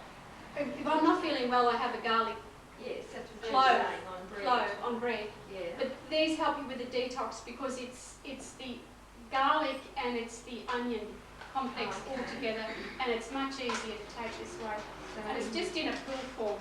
yeah. So when you're doing It used to be a this, capsule, but now apparently I've got pills. Okay. I mean, it's easier than just, you know, munching on enormous amounts of garlic and onion. But the other thing is, apparently, I never went into this too much, but it's it goes down in, this is a 30-day supply, but it goes down all the way down before it's dissolved and begins, you know, so it's quite good. And you can have your vata tea, or, you know, you can have your green tea, and Kathleen just got some rooibos tea, but I think you buy rooibos tea at Safeway anyway. It's quite good. I call it rui tea. And but her vata teas here, I don't know if you can buy them at Safeway, but if you buy them, the only other place you can buy them is from Ayurvedic, like TM or someone like that, and they cost you a fortune. So, but vata tea is very good. I have vata tea always when I have a flare up of arthritis as well. I'm not particular fish, but I do eat, but I'll have tuna. The tin tuna in the spring water, is that alright? Yeah.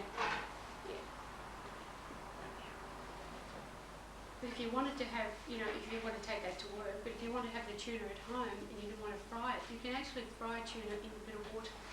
You know, it's not poached. Yeah, because I've watched in Vine Chinese takeaway, and they don't actually use oil, they have like stock, and that's what they fry things in. Yeah. And so that's what I do. Yeah. I make it And with it's chicken stock or something. It's good just as well, doesn't it? Okay. Talk about stock. Which cubes are you using in your soup? Can anyone tell me, Rukmini, what cubes? Do you cook with stock cubes? Sometimes, and I'm just a candle. I use the veggie stock you have. Veggie or something. Really, The masala, the vegetarian one. Masala or something. Senator Green. Tools? Senator. I use Senator, some vegetarian, some. You don't know? Get a masala. Yeah, I do too. It's just vegetable stock. Yeah, I use it in a tin and it's got no yeast, no mustard. I think it's made of vegetable stock. It's Mandy, I'm allergic to onion and garlic, so that's what I Alright. look out for. No, it's a Then increase the ginger. veggie stock is in the blue tin. All right, so all of you are using a bit of preservative here, aren't you? I think they've taken MSG out of them, haven't they? Some continental doesn't. They won't match. Except now they change it to 621, isn't it 621 MSG? You know what MSG does? Yeah. Yeah. Can make you a bit thirsty. What else? It changes your mind patterns, changes your brain waves. It's bad. No, you still get it as 621. What does it do? Does it speed it up, Tommy? Or does it? Because it makes you aggressive. You know, it turns you from being calm to totally aggressive. So it changes your state of mind. And if you don't believe that, you know, have you ever seen Taiwan, in Taiwan, the parliament? Oh, God. No, where they bash each other up all the time. You know why? Because they have enormous amounts of MSG and put it in everything. A friend of mine is a chef at a big hotel in Taiwan, and he always is trying to get, they have MSG in bags, big Hessian bags, and they put cupfuls in everything. And he always throws them out, and his lessers will bring them all in again. It's amazing. So that's what MSG. And you'll have an enormous amount of salt. And the salt, of course, will mess up also your brain waves, because it sort of clogs the whole system up, a lot of salt. But you need salt. Now, don't be silly and say, well, I won't have any salt at all. But try to get yourself a decent salt. So a salt that is a sea salt is the best. Right, you can have refined sea salt. You can get it anywhere. So there's no need to have. Did anyone have my soup today? Yes. Okay, how did it taste? Do you like the stock cube in it? No stock cube. Because how did I make that like that? No. I put onion today because I thought, having a detox, I'll tell you. It had garlic and it had ginger. And some, was it bay leaves or green leaf? Yeah. Now I chopped that all very finely, and then I fried it in a teaspoon of olive oil. But only a teaspoon, that's only a little bit of the soup. I made a huge pot, So a teaspoon is all I did, so that it smoothed it around the bottom. And I fried it till it was brown. And then I put the chopped vegetables on, stirred it around again. And then I put the lentils on, stirred it around again. And then I put water in it. And there is all the flavour that went into it. Some salt, because I had lentils, to help to digest lentils. If you can't digest lentils, you should put salt in them. And if you're not a lentil eater, you should never eat lentils after 3 o'clock in the afternoon. The Ayurvedic says no lentils in the evening. So, do that. I grate the ginger, because then you don't have big chunks of it, because then my husband doesn't know he's got ginger in the food. And it gives that nice, it catches a bit on the bottom of the pan, doesn't matter, and that gives you the nice colour. So you don't need any colouring in, and you don't need a stock cube, because there it is. I put the water in, it's finished. I threw a bay leaf in, and that was that. And nothing else. So we're going to stop now. Is there any question before we go on with the afternoon? What about curries? Curries is lovely, but I'll tell you afterwards. We're going to talk about spice afterwards. I'll tell you how to make your own curry out of it. But curries are fine. Yeah, it's just fantastic. Dry curry, wet curry. Yeah, I eat a lot of that because I eat some vegetarian. Can I just ask you about the afternoon tea? I'm very allergic to wheat. Well, let me tell you that there is. Okay, I'll tell you what's for afternoon tea. For afternoon tea, you have your seeds. You will have some fennel seed to have afterwards. you will have my nut loaf that is made from rice bran, walnut, molasses, soy milk, and there's a few prunes I cut in and put in. That's all, and you'll have green tea. So there is absolutely no dairy products, no nightshades, no nothing, and this is what you could, and there's a few apples cut, and so this is what you would have normally at a meal on this elimination diet. Any more questions? No? Well, thank you. Please go and help yourself sort of goal, if you like. You can deviate a little bit if you want to, but remember to come back on it and know, become aware of what's gone wrong, when it's gone wrong, how it's gone wrong. And you will find that if you did it because you're overweight, you will not be overweight again, because if the koshas balance, that means if the body balances itself, you will either put on weight or take it off. You will not be overweight. It's really interesting. If I'm overweight, I know I'm overweight because there's an imbalance. And although I'm very impatient by nature, I know that patience, and I will balance up again and it'll come good. But I won't lose it. I'll get to, what I am about now. And, I was much thinner when I was younger. I was much thinner when I was middle-aged, and now I'm into what we call the afternoon of life.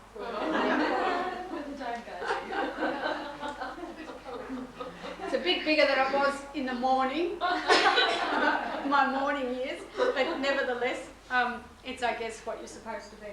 So you will have balance and feel really good. So did you all enjoy your afternoon tea? Yes, delicious, thank you. Now, that nut loaf is interesting because it's the modified version of the one in this book.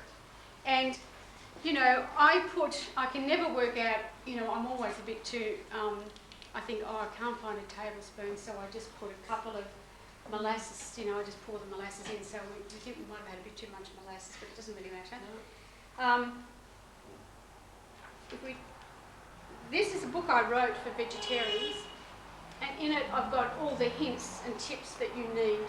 So let me just try to find this nut loaf thing. That nut loaf is very good as a substitute. When you think, I'd really like some toast, why not have some of that? It's a little bit drier if you don't put as much molasses in.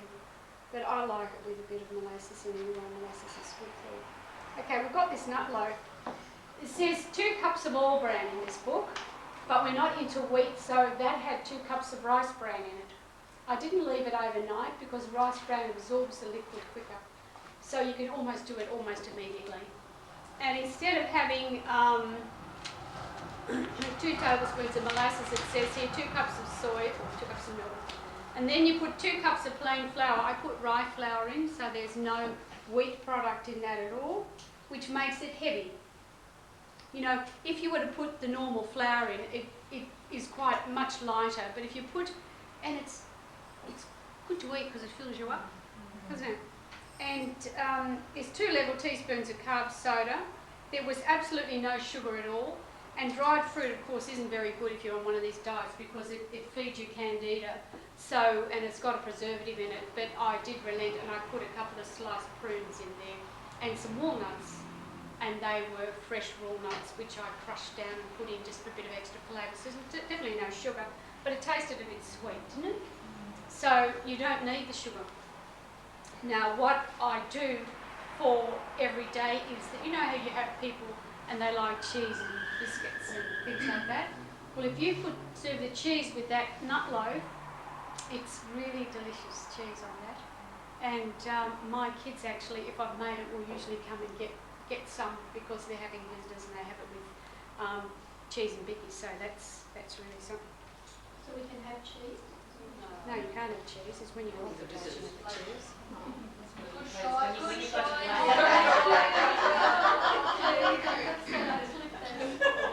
I thought that was permission for one. Is that an oil or? No, you can have that. It's good for the cholesterol. Now, in the in one of those seeds you had was fennel, And I relented and gave you some with a little bit of sugar coating on that, but you shouldn't have had it. But that was fennel seeds, and in my book I'm telling you that fennel makes things sweeter, so you don't need sugar because it tastes sweet on its own. It's an appetizer. It's good for the digestive system. It reduces acidity. It's a bowel cleanser both for the large and the small intestine. It helps reduce bad breath that originates in the intestines. So this isn't as if you've got a sore throat or something or tummy. This is intestinal smell. It also helps to increase the flow of milk in breastfeeding women. So any of you that are breastfeeding or about to, you can have your fennel. Now the garlic is all in this book here, which we're selling today for $19.99. You thought that your entrance fee was all we're going to take off you? No. $19.95.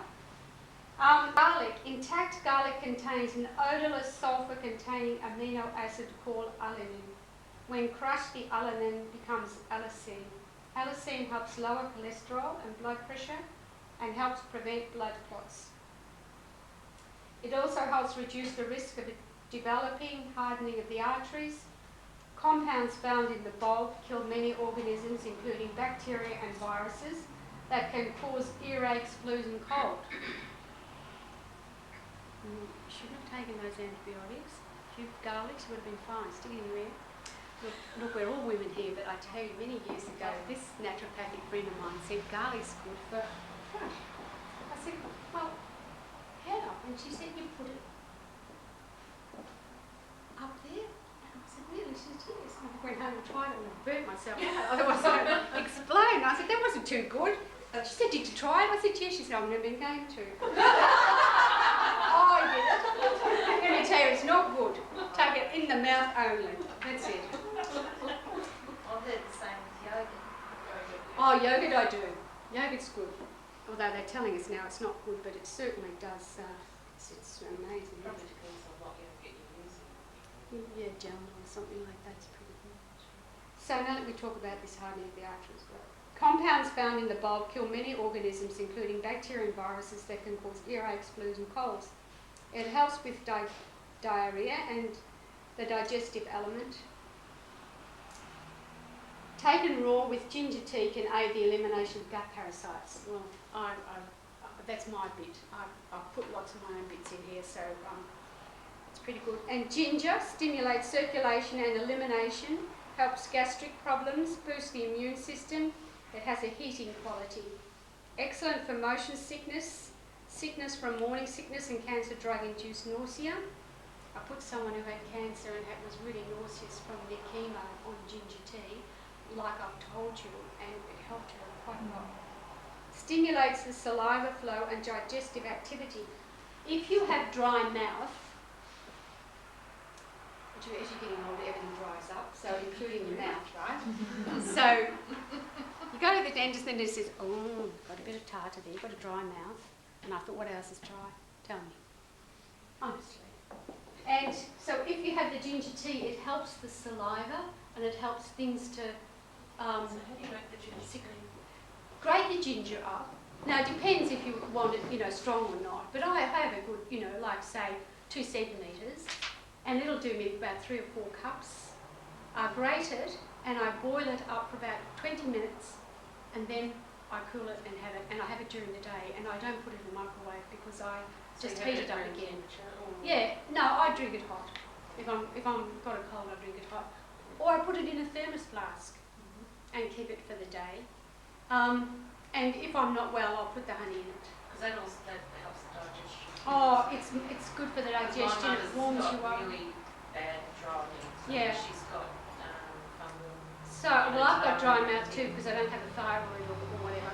And she's trying everything, and it's just not. Apparently, if you've got dry mouth, it upsets your digestive tract. Yeah, and that's what she's finding. You don't have the saliva. She has to taste and everything too. Because you see, the first bit is the saliva, and all those also is from the liver. And see, it's all, isn't it? It's just going round and round, doesn't it? My uncle, he from Poland, he told her to boil up some silver and gold in water, and she's been drinking that. I don't know whether that's any good.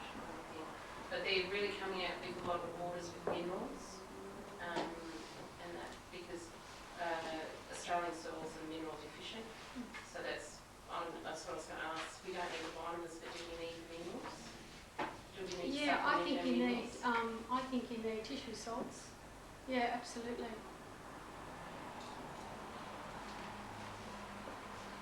Anyway, where are we up to? It stimulates, well, I said that, lowers cholesterol, eases pain from gas and diarrhea, lowers pain, helps as a good flu remedy.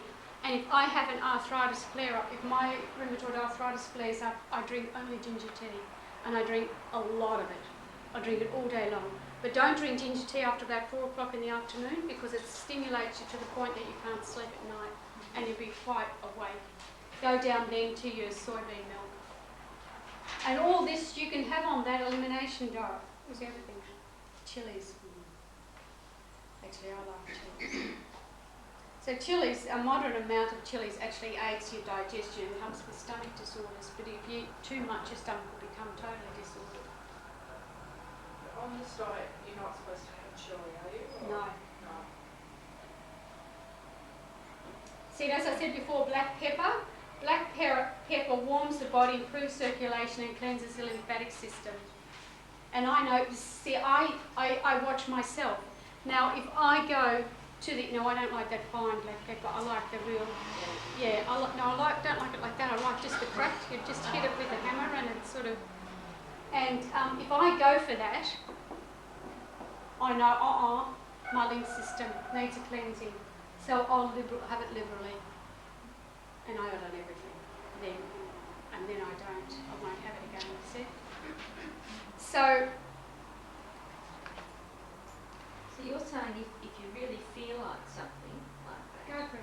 then So if you your really body like needs chocolate, it. Helps the endorphin glands, no. Okay, so I'm just going to read through this just to let you know that it's all in here. So, and if you get a little bit constructive with your cooking, or creative with your cooking, I should say, it all helps with the digestion because none of you were sick with food over there in India. And I have a friend who's a psychiatrist, and he said to me, he said, and he's got a terrible stomach problem. He's really thin, and he's, always got, he's always at the doctor's because of his stomach problem. He goes to India and eats rice and dal, and he has no problem whatsoever. He comes home, eats normally, or this Western way, and he's sick again. Very interesting. So you see, basil relieves gas and soothes the stomach and eases muscle spasms, good for digestion, but should be broken and not cut. So all these are little hints in here. Now, I always put basil in with a salad because I cannot digest raw food. So if I'm eating a salad, I put basil into it, which I grow, and I pull it apart and throw it in because that helps me to digest that food. Interesting, isn't it? Looks like in autumn, we mightn't use much basil. No, but you Use some of the others might instead. put it with other food, you see, that your basil. I was thinking there's other food that do similar things to basil. No, basil's the best for that. Now, cayenne pepper is very good for arthritis.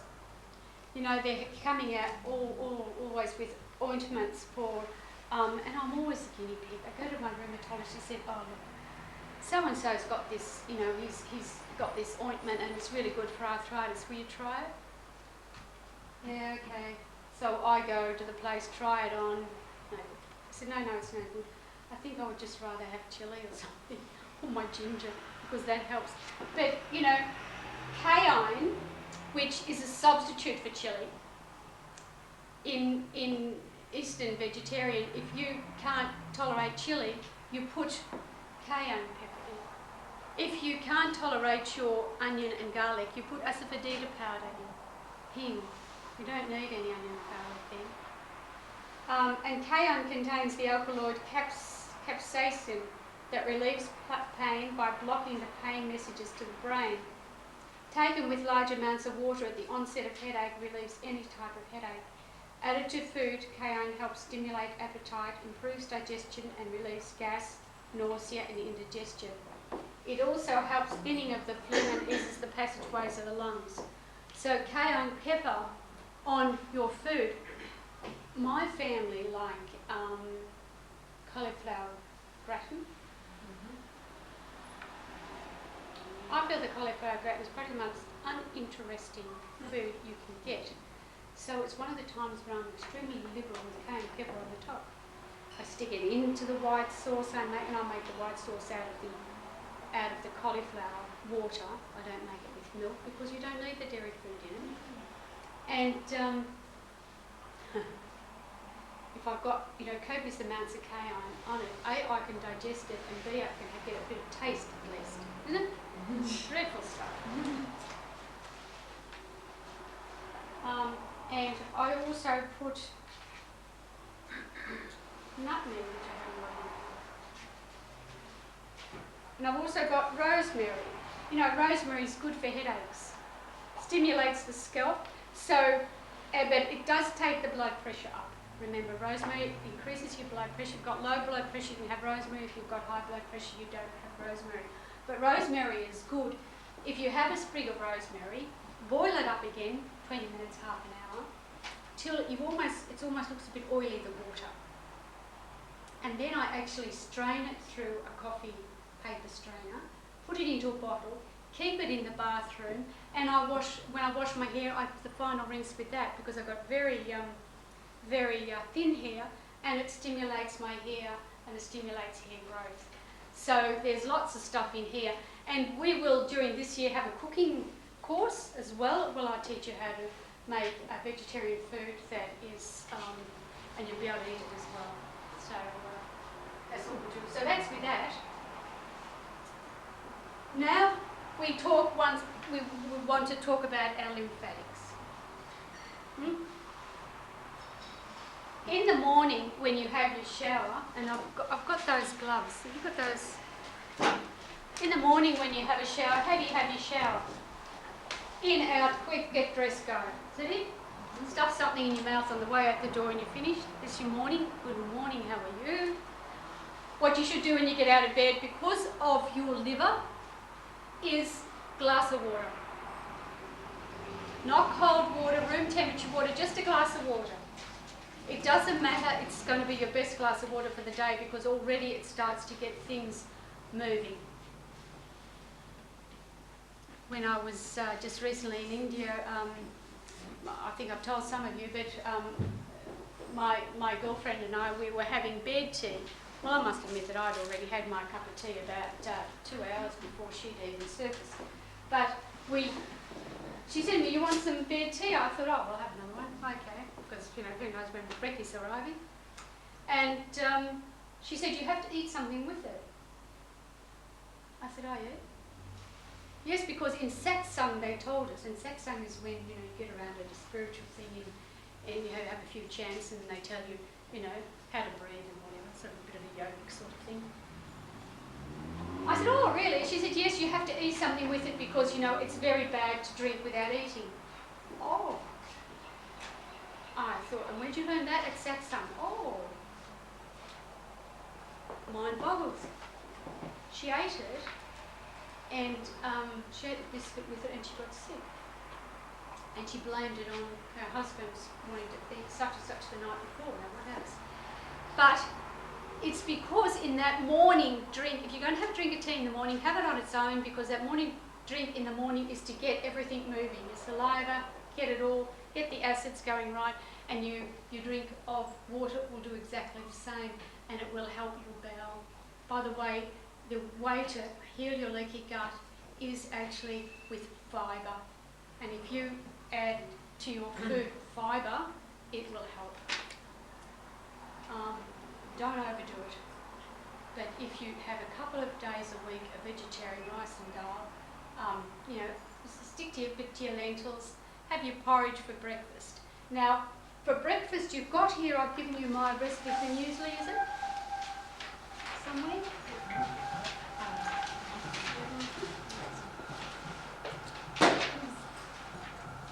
There's a muesli. This is a really good, and it tastes really good, and it's for having on that diet, that elimination diet, because it will give you that fibre and that good start in the morning. To that amount, it's 8 sliced prunes more, and you're getting into your, dried fruit regime, and you're killing things. But you've got your 2 cups of rolled oats, your cup of rice bran, half a cup of sunflower seeds, a cup of oat brands, the sesame seeds, which are very good with estrogen, and your prunes. And your prunes just give it a bit of, because it doesn't look like your normal muesli. And I use black sesame seeds because it gives me a lift. I think at least there's something in there that is inviting you. Right. So that's what I've given you for that, and that's really, and the black sesame seeds actually taste stronger. They're quite nice. Now, who's got any of these? Anybody use these? What do you use them for? They're very scratchy though. Oh, I find them too harsh on my skin.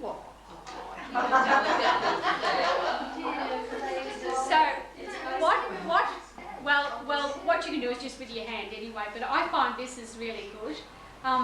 My granddaughter saw me washing my face with these, so now she always has to wash her face also with these things.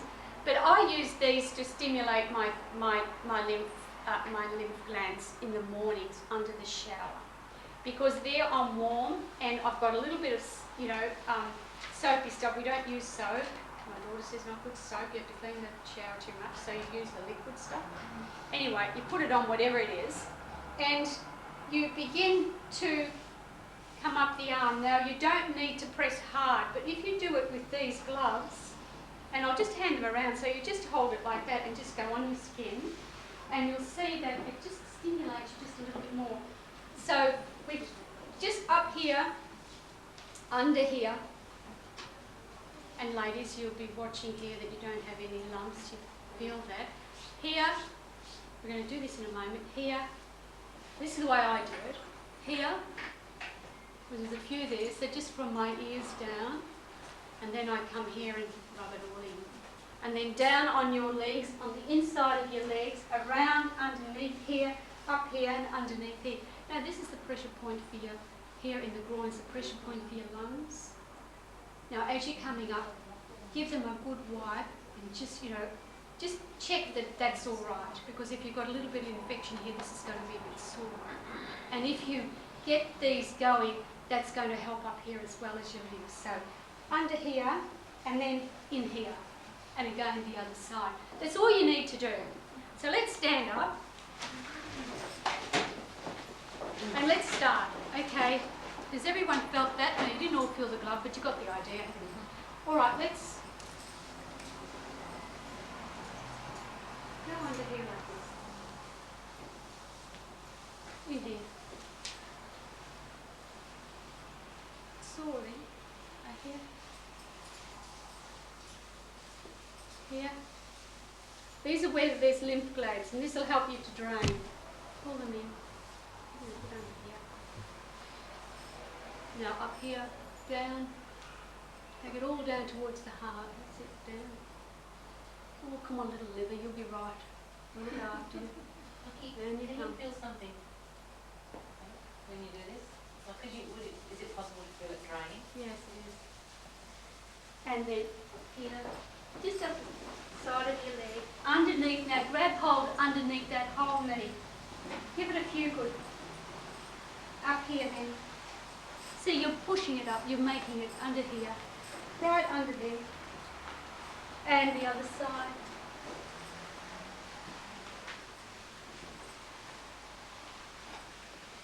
And under. And now that's all you need to do under the shower every morning. And do you feel that there's a bit of movement? This is the lymphatic, that's all you have to do, nothing else. You don't have to get really excited. If you get too excited, you want a double one. You go to Keith or Maya and you'll get a lymphatic massage on the table. But this is just your normal everyday one, and it'll help. All right, now, sit down again. Have you got that? Well, I just check to see if it's all ready. Okay, now what I'm going to ask you to do, on this diet and anyway, lungs, not lungs, skin, remember skin? It's one of your part of the elimination system. It's clogged, flaky skin. Oh, it's awful, isn't it? Oh, yeah. So what you need is, now I've got here some salt from downstairs, which seems to be pretty good. It's sea salt. But you can buy sea salt at any health food shop, can't you? Even if it's very fine.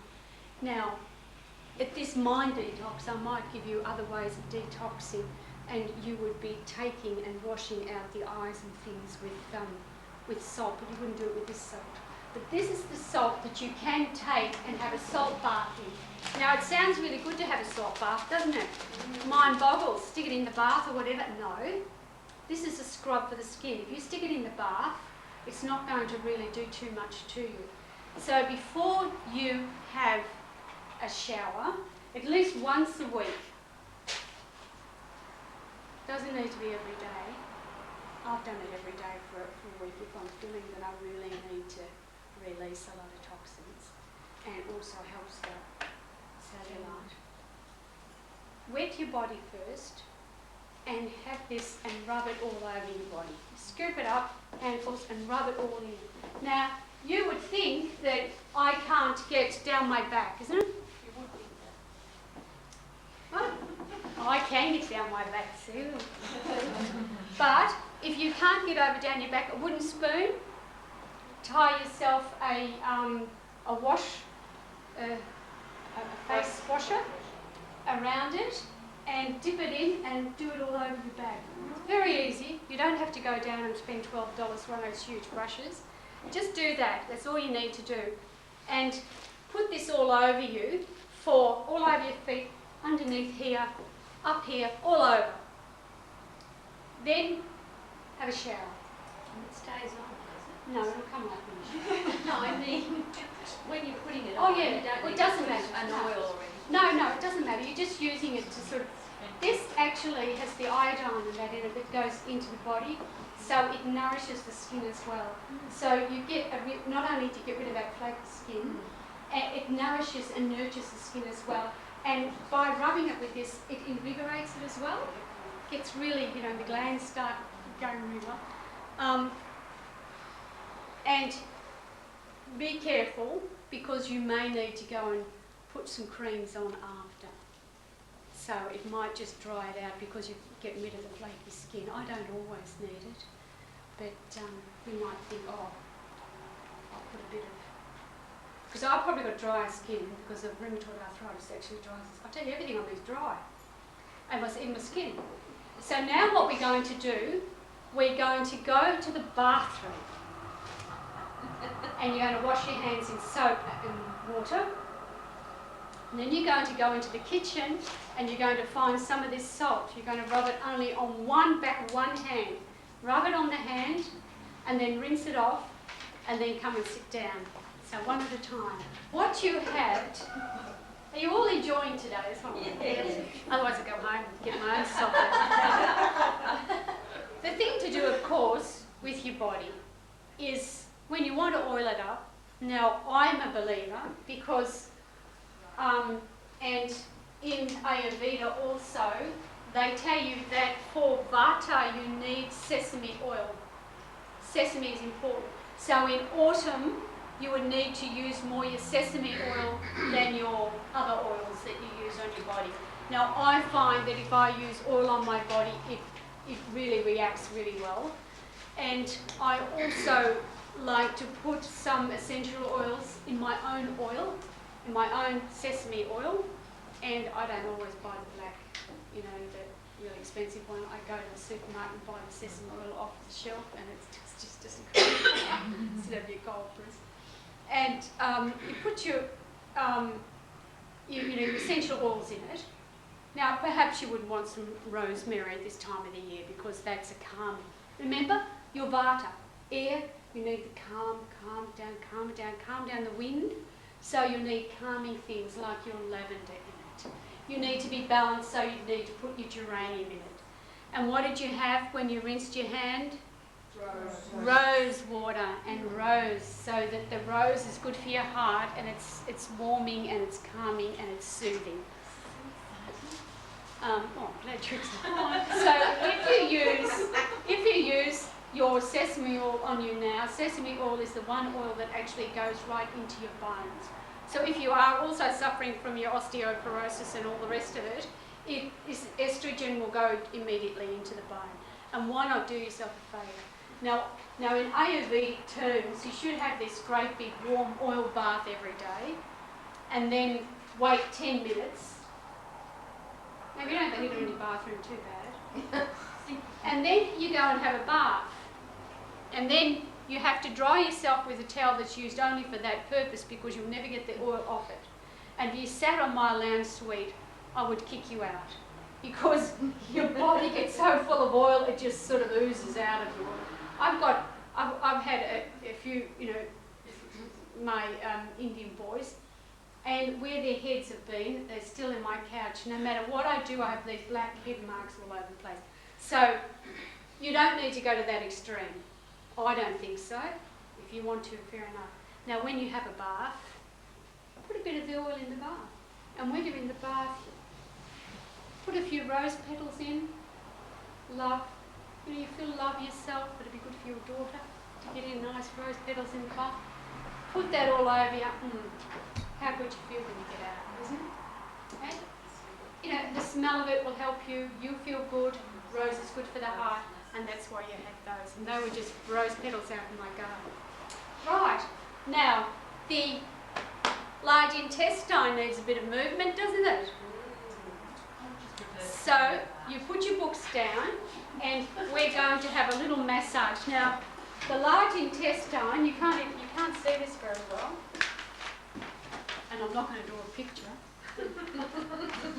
Down here is where the small intestine sort of ends. And your large intestine comes up and around and down here, like that. Okay? So you can see it here. This is where it's all going. Don't worry about this little fellow here. That looks like a lot of worms, doesn't it? But that's your small intestine before. That's sort of an easy way of looking at it. And now you've got too much air in there because it's autumn and there's the vata and all the rest of it. So you're going to have to massage it. So let's go on to this side. So it's my right side here, just down here where your appendix are. You can. Oh, you stood up. You can lay. You sit down if you like. You wanted everyone to lay down and do this. Now, just a little, like 5-cent piece here. You can almost feel it. A bit further here again. A little bit further up. So if you had a waist, where your waist would be? No, I'm not up to the waist yet. The waist is there. Up there, so you can Just just here. lower than that. Yeah. Stand up. It's easier. Right side first. Oh. If it's a bit tender, Yes, that's you've got stool in there. And this might move it. You might have a bit of a blockage. It might move it. Now just go underneath the rib cage here. You go in underneath. So just go a little bit. It tends to drop. That's what the transverse colon drops when you hold that. Not if you've done Uddiyana.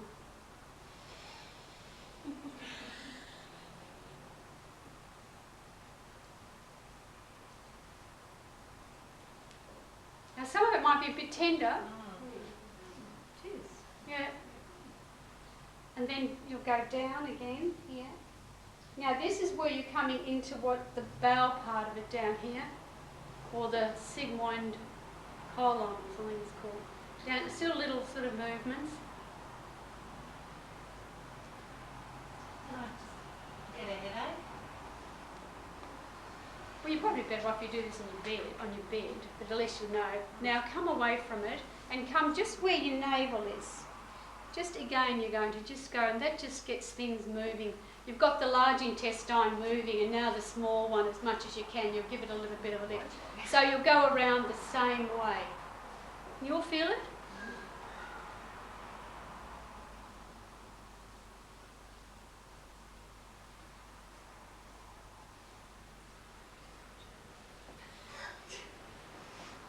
Look like you've lost it to us. This is really effective. It's just, I know it's effective. That's why I'm teaching. It's got always it's effective. Here you go. Is anyone else feeling it? Yes. Okay. So now I want you to go just underneath your rib and go, just sort of lift it up. Just up. Is that where I live? Yeah. Just a bit sore. Up. In the middle a bit. These are just now pressure points for that elimination area. Just under there. Just give it a little bit of... You don't need to push too hard, just give it a little movement. So that's it. Sit down. How's that? It does make you hot, doesn't it? You all right? You okay? Good, good. Okay? So how's everyone okay? Got any questions to ask? Why did it make us hot? Because you're stimulating there. You get hot when you go to the loo? Depends on how drastic it is. You know,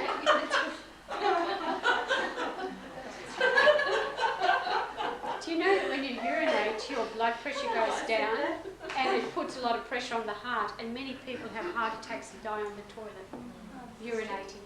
That's true. It's very hard work, this elimination stuff, I tell you. Very difficult to do.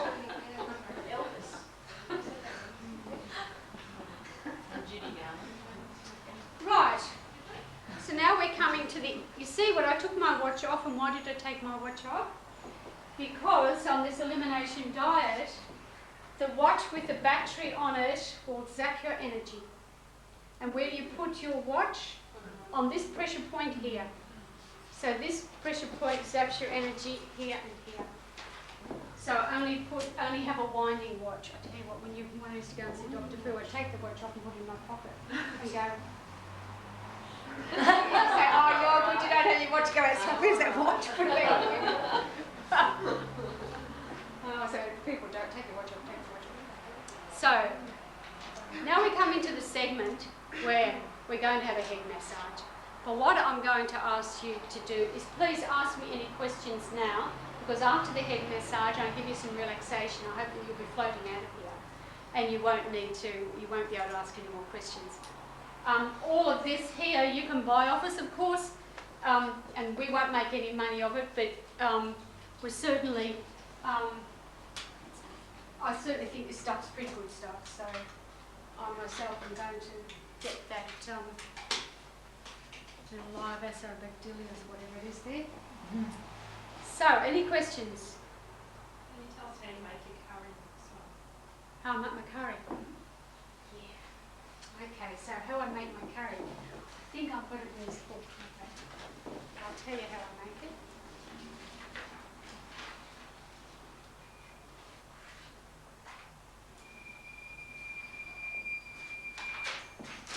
It's called here bagar. You got this book? I think you have, haven't you? Oh, you haven't.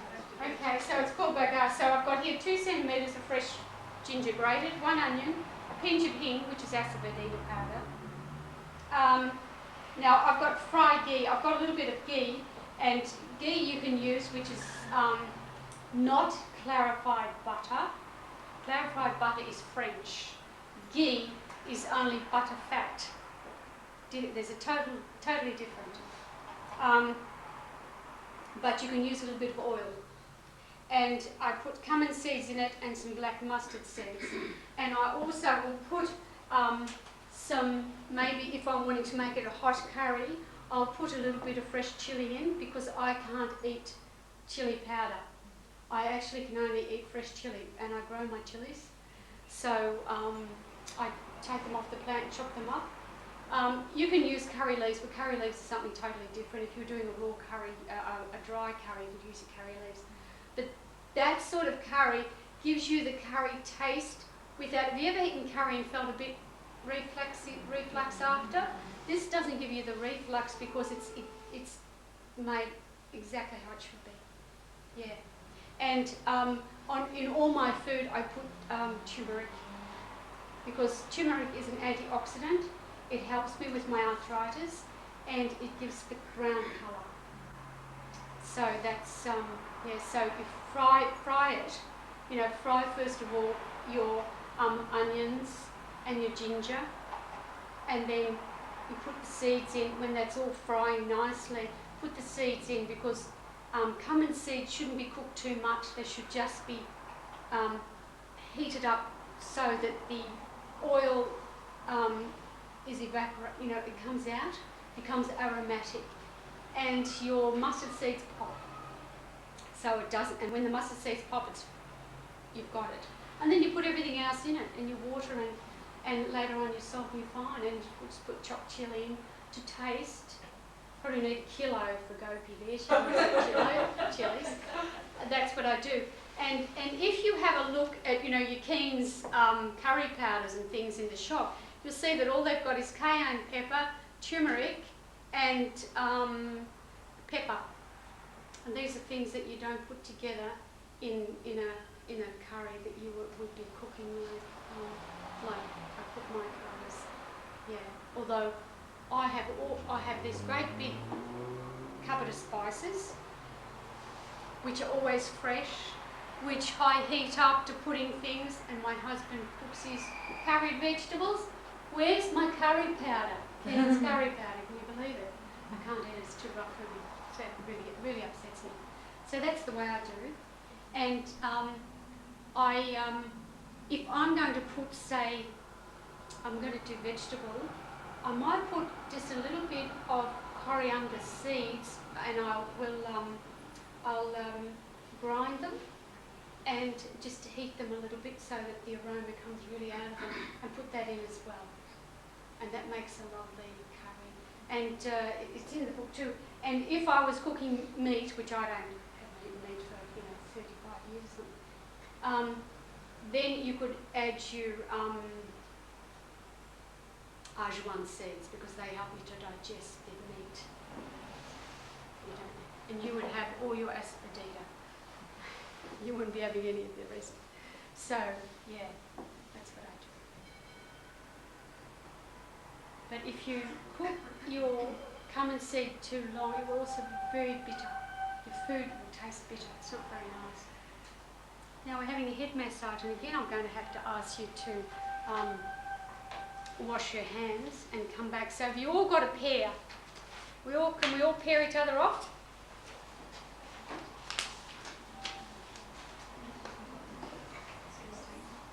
So now what you're going to do is now if you want to wash your hands after, because that's important. Now when you wash your hands after, you will put your hands under the cold tap and flick and come back and sit down in the chair. All right? Mm-hmm. So the one who's going to massage the head, go behind the chair. Okay, now when you are doing this elimination diet, I always find that my eyes become very affected, because behind the eyes is an enormous amount of toxic buildup. And this toxic buildup, the older you get, the weaker your eyes are, and it's mainly because of the toxic buildup. Interesting, isn't it? Now, what you're going to do with a head massage, which you can do to yourself, but it's much nicer when somebody else does it to you, is you will be able to clear the toxins from the head and around the eyes. So what you're going to